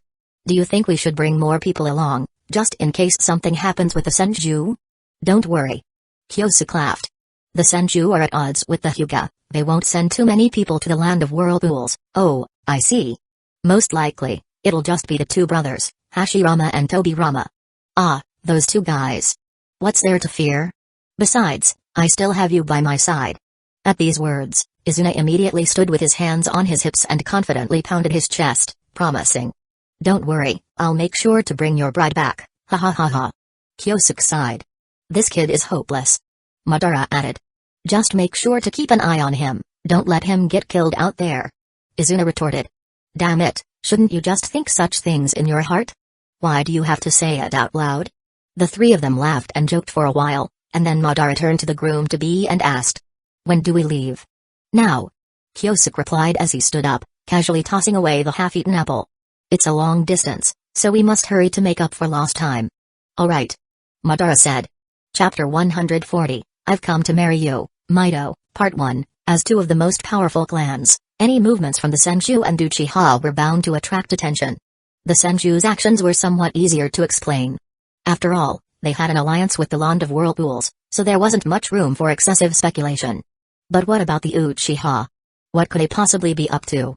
Were they planning to go to war outright? Would it be Uchiha and Hyuga versus Senju and Uzumaki? Surely, the Land of Fire wouldn't allow such chaos to unfold. While many people were feeling uneasy, a second piece of gossip began circulating swiftly. It was said that the new head of the Senju clan was engaged to the princess of the Uzumaki clan, and the purpose of the visit to the Land of Whirlpools was to bring the bride back. And when asked which princess, the answer was, of course, the one rumored to have ties with Kyosuke Uchiha. Now it was clear why the Uchiha had mobilized their forces. They were going to snatch the bride. This shocking news sent ripples not only through the major clans but also among the common folk, sparking heated discussions everywhere. Now that's a man willing to face the Senju's blades for the woman he loves. Ah, Lord Kyosuke is so amazing. If a man were willing to do that for me, I'd die with no regrets. Humphrey, inciting a war for personal desires. Kyosuke Uchiha is nothing but that. Seems to me, both the Senju and Uchiha are the same kind of people. Senju Hashirama is clearly the one stealing love away. The Senju are truly a group of evil people. Leaving aside how the outside world views this matter, even within the Senju clan, unrest was brewing. Marrying into the Land of Whirlpools would undoubtedly strengthen their alliance, but it also depends on who the marriage partner is. Choosing Uzumaki Mito clearly means they're setting themselves against Kyosuke Uchiha. The clan was already in a difficult position. If they angered the Uchiha, wouldn't they find themselves facing enemies on two fronts? They had worked hard to gain an edge in terms of foundational strength against the Uchiha, even at the cost of their reputation. If they were attacked on both sides, wouldn't all their efforts go to waste? Considering this, many began urging the clan head to reconsider. Marriage wasn't the problem, the bride could be someone else. After all, Mito wasn't the only one who could be considered a princess. To this, Hashirama seemed agreeable. If necessary, he was even willing to abandon the marriage entirely. In Hashirama's heart, nothing was more important than his dream. Obirama, what do you think if we just... Brother. Obirama interrupted forcefully, his tone resolute and unyielding. Unlike most of the clan, who were hesitant to provoke the Uchiha, Obirama was determined to carry out their father's dying wish. Don't forget whose hands our father died by. Obirama said, his voice cold. The flying thunder god teleportation barrier may deceive others, but it couldn't deceive me. I will not rest as a Senju until this blood feud is avenged. Sigh. Faced with his younger brother's resolve, Hashirama could only let out a deep sigh, despite having 1,000 words to say.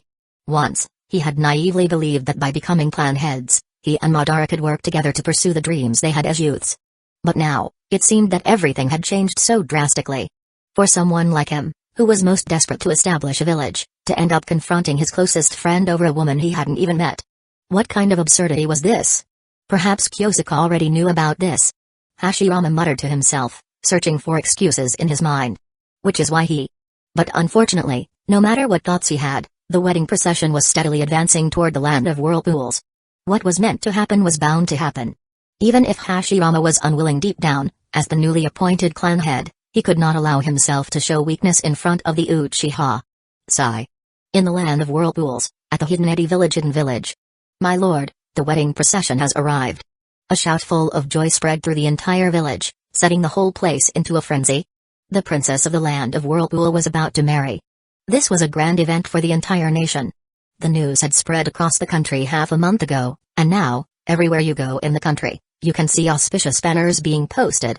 Even though the Senju clan's reputation had been somewhat tarnished in recent years, it's still much better than that of the Uchiha. Especially that Kyosuke Uchiha. If it weren't for him, the Land of Whirlpools wouldn't have seen so many broken families and deaths. You want to marry our princess? In your dreams. Finally, they've come. Hearing the cries of his clan members, Uzumaki Ashina slowly stood up from behind the desk. The Senju clan had arrived faster than expected, and it seemed that the prepared measures would not be needed. Forget it, completing the marriage contract peacefully is more important than anything. Is that so? Suddenly, from the corner, came Black Zetsu's Manaclaf. Don't be so sure, Uzumaki clan leader. Are you disappointed that you didn't succeed? By now, Uzumaki Arama couldn't be bothered to indulge its antics. A guy who had been scheming to start a war. If it weren't for the fact that he couldn't accept the idea of Mido marrying an Uchiha, Uzumaki Ashina would never have agreed to the conditions the other party proposed. I advise you to prepare yourself sooner than later and not trust your own judgment too much. Perhaps knowing he wasn't welcome, Black Zetsu quietly left the room in silence. However, as it said, some things were beyond your control, whether you wanted them to happen or not. Stepping outside after pushing open the door, Uzumaki Ashina took a deep breath and, after a moment of contemplation, gave a low command, "Go, bring the princess out." "Yes, my lord." Several maids exchanged fleeting glances before turning and hurriedly ran toward the princess's private residence. As the father-in-law and the daimyo of the land of whirlpools, he was supposed to wait for Senju Hashirama to come personally to greet him. However, considering the current circumstances, Arama decided to go out and welcome them himself. "My lord, it's not good." At that moment, a figure stumbled and rushed in front of him. Before Uzumaki Ashina could inquire, a shout suddenly echoed through the Hidden village. "Mido, I've come to take you home." Damn it, he really did come. With Black Zetsu's warning, Ashina had already anticipated this situation. Waving his hand to signal the clan members to remain calm, Ashina's mood surprisingly steadied at this moment. No matter how you looked at it, the person who should be anxious right now wasn't him. "Don't panic, we'll take our time." At the main gate of the Hidden village, leading out to the outside world. Perhaps it was fate, but the two wedding processions coincidentally met right here. The two families had interacted for years, and now that they met, the rivalry was palpable. On our side, we exchanged pleasantries about each other's mothers, and on their side, they expressed concern for the health of our parents. The scene was extraordinarily lively, and the Uzumaki villagers who had gathered to watch couldn't help but be stunned. The younger brothers cursed at each other, while the leaders of both sides, Kyosuke and Hashirama, couldn't start off by cursing each other's mothers. Looking at the steady figure of Hashirama at the front of the procession, Kyosuke smiled and said, "Time passes so quickly. In the blink of an eye, you've become a clan leader." Seeing his old companion, Hashirama couldn't help but remember the promise the three of them had made in their youth. Now, both he and Madara were in positions of power, their strength unmatched in the land of fire, yet they could no longer talk about their dreams like they used to. "Kyosuke." Hashirama forced a bitter smile, wanting to confirm what his old friend was thinking. But before he had the chance, his brother, Tobirama, stepped forward and didn't give him a chance to speak. "Kyosuke Uchiha." Reaching the front of the procession, Tobirama drew his specially crafted kunai and glared at Kyosuke, his killing intent clear as he demanded. "I ask you, was our father's death caused by you?" Such an unrestrained action immediately provoked a strong backlash from the Uchiha contingent. Swish, swish, swish. The long blades, gleaming with a cold light, were drawn from their sheaths as the Uchiha stepped forward in unison, their eyes filled with murderous intent as they locked their gaze onto the enemy. For this wedding procession, all the remaining ninjas of Kyosuke's forces were present. They were all seasoned warriors who had stepped over mountains of corpses and seas of blood. There was no way they would tolerate any disrespect towards their lord from the Senju. The terrifying killing intent that was gathered in the air caused even the furious Tobirama to subtly change his expression. As expected, the Uchiha are truly our greatest enemies. At the rear, seeing Tobirama's in a weakened position, the accompanying Senju clan members immediately stepped up to stand behind him. No matter what they had thought before, the Senju could not afford to show weakness in front of their enemies. "You want to fight? Fine, let's settle the grudge over the death of our clan leader." As both sides unsheathed their long blades, their murderous gazes locked on each other, the onlookers from the Uzumaki village were utterly terrified. Wait a moment. Aren't you here for the wedding? There's no reason to show up armed with swords." In an attempt to prevent the conflict from escalating, a man from the crowd, shaking with fear, shouted out. This remark immediately made the two forces, who were on the verge of clashing, pause. Indeed, they were here for a wedding. Even Tobirama managed to suppress his murderous intent, but Kyosuke's simple words instantly set his fury ablaze. "You're talking about Senju Batsuma, huh?" Kyosuke said with a faint smile, uttering words that stunned everyone present. "If I recall correctly, he did indeed die at my hands." Upon hearing this, Tobirama could no longer contain his rage. With a swift motion, he hurled his kunai at Kyosuke with lethal intent. "I'll take your life, right here and now." "Hey!" At that moment, A light chuckle suddenly came from the side. Before Tobirama could react, a figure instantly appeared before him, easily blocking the kunai with a steady hand. "You wouldn't kill anyone today, not on my watch," said the figure that had intervened, Izuna Uchiha, who had followed along.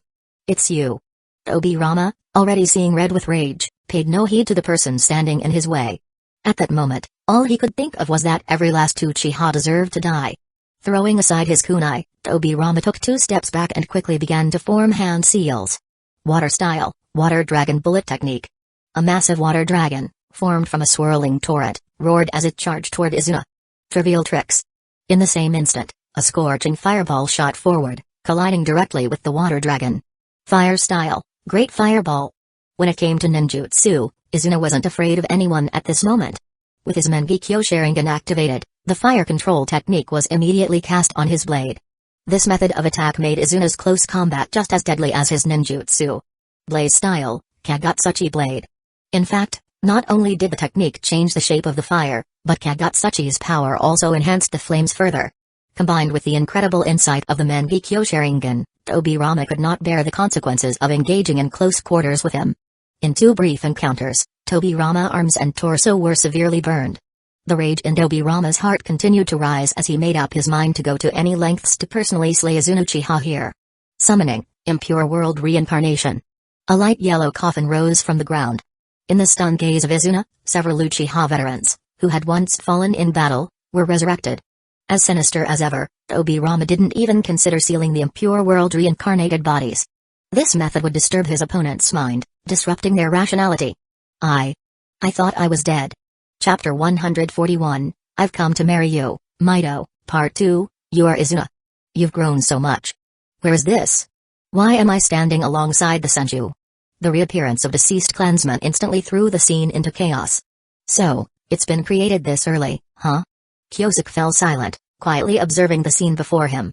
In every sense, the Impure World reincarnation was a forbidden jutsu that violated human ethics. If today's events were to spread, the reputation of the Senju would surely take another severe blow.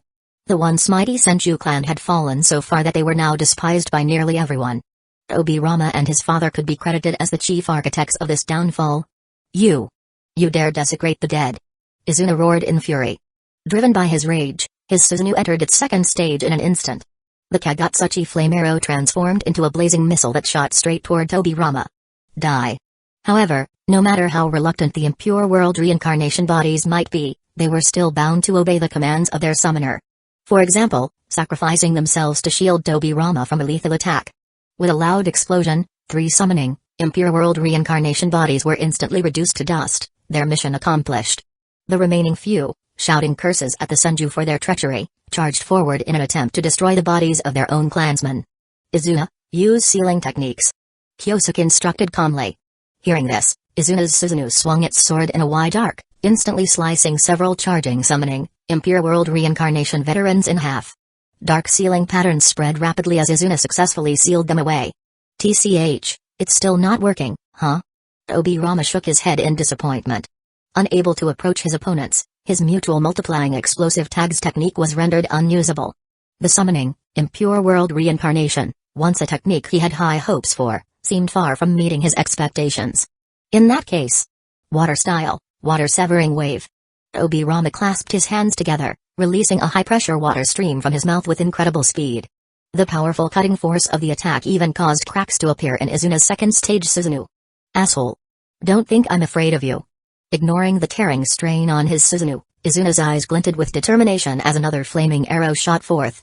The two, now blinded by rage, seemed poised to destroy each other. At this critical moment, Kyosuke and Hashirama stepped into the fray simultaneously. The former used an earth spear technique, hardening his arm to directly intercept and stop the water-severing wave's violent current. The latter summoned the Rashomon Gate, effortlessly blocking the flaming arrow. In the end, it's always you who has to step in. Izuna muttered, shaking his head. Then, in a low voice, he added. When we get back, make sure to teach me that hardening jutsu. No problem. Kyosuke replied with a smile, gesturing for everyone to retreat. If a battle with Hashirama were to break out, he wasn't confident he could protect everyone present. On the other hand, the Senju clan members were also silently retreating. They were all too aware of Hashirama's strength. If these two were to fight, the surrounding area for several kilometers would become a danger zone. In the worst-case scenario, the entire hidden village could be completely destroyed, reduced to nothing but trouble. I won't let anyone harm my brother. Hashirama's entire body radiated an overwhelming aura, displaying a faint semblance of an unparalleled powerhouse.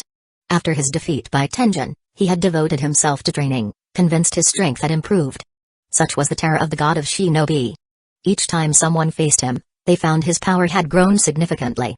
Among the many reincarnations of Asura, none had ever reached Hashirama's level. His exceptional talent was even beginning to rival that of Asura himself. Come to think of it, it's been a long time since we've had a match, Kyosuke said, unfazed. He looked at Hashirama, the fighting spirit in his eyes so intense it seemed capable of shaking the world. He was eager to see if Hashirama had reached a level beyond that of a Kage. Just as the two powerhouses seemed ready to clash, Uzumaki Ashina appeared out of nowhere, stepping between them at just the right moment. Let's not be hasty, he said, nodding slightly to Hashirama in acknowledgement. Then he turned toward Kyosuke, his tone calm but firm. Might I ask the reason for the Uchiha clan's visit? Mito was his daughter, giving Uzumaki Ashina a natural moral advantage. Because of this, he had no qualms about confronting Kyosuke. However, Ashina also understood that the young man before him was not one to abide by rules or logic alone. Simple reasoning wouldn't be enough to persuade him. Sure enough, Kyosuke showed no interest in exchanging words. Let Mito come out. I have no interest in wasting words with you. Humphrey. At this moment, Tobirama couldn't resist adding a sarcastic comment from the side. What arrogance! Coming onto someone else's territory and daring to silence the host. Oh? Kyosuke turned his head, his gaze icy and piercing. I suppose slaughtering a clan leader right under their clan's noses is even more arrogant, wouldn't you agree? You scoundrel.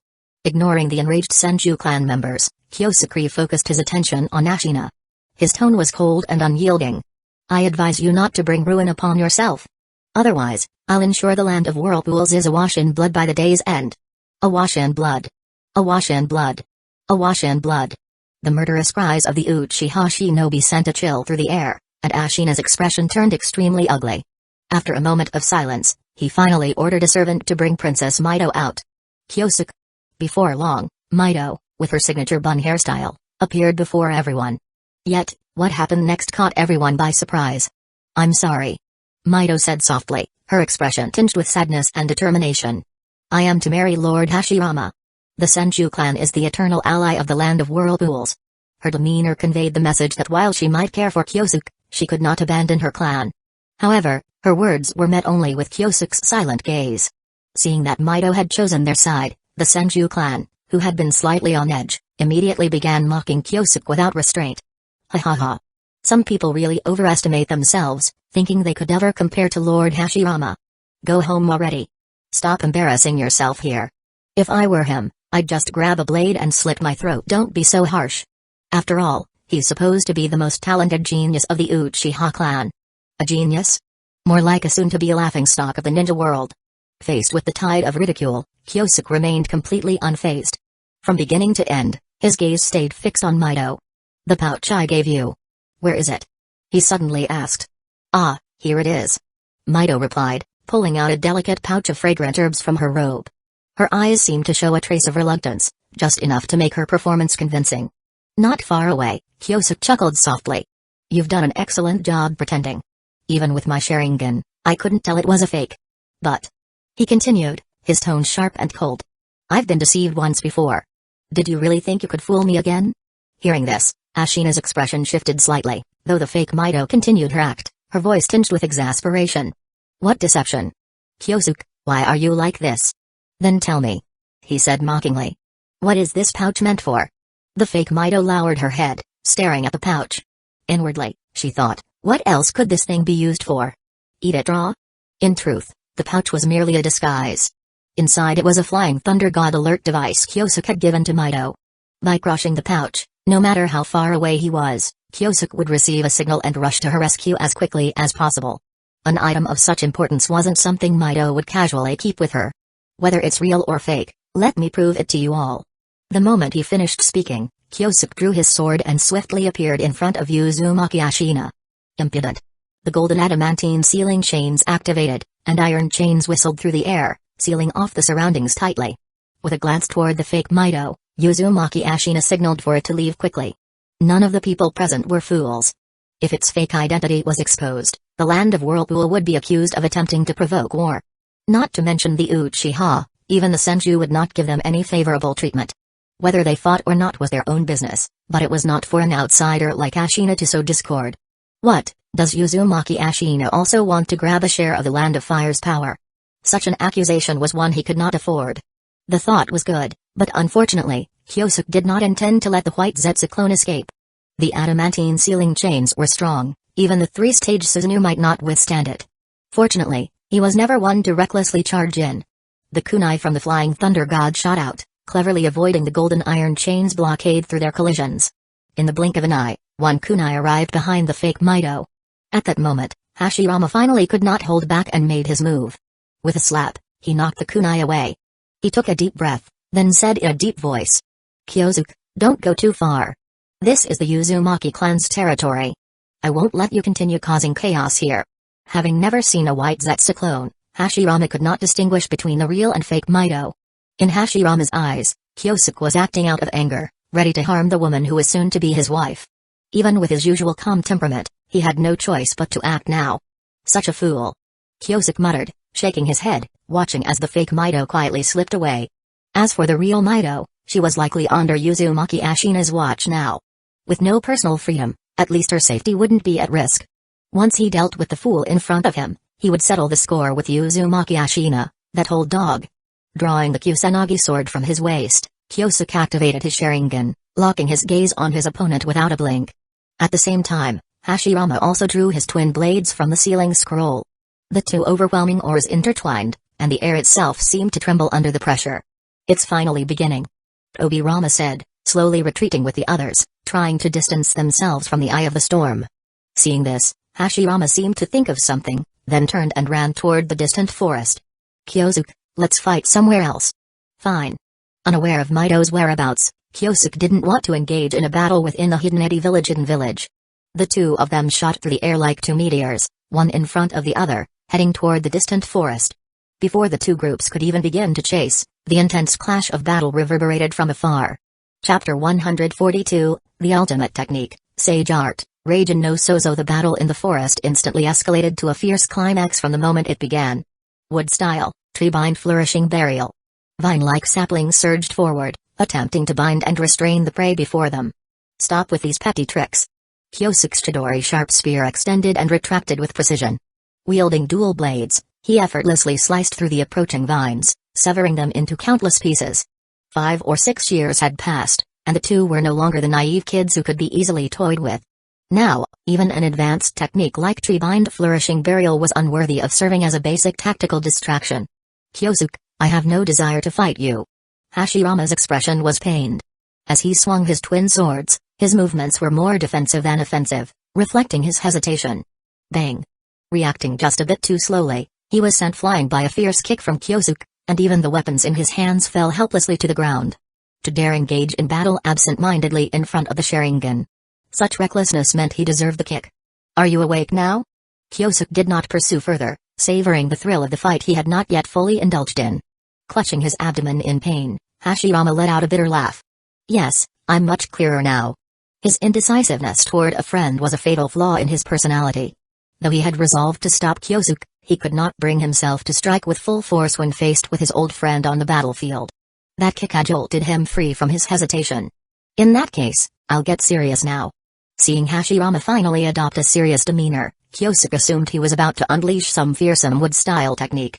However, with a puff of smoke characteristic of the summoning technique, a colossal shuriken, over 3 meters in diameter, suddenly appeared before him. "What is this?"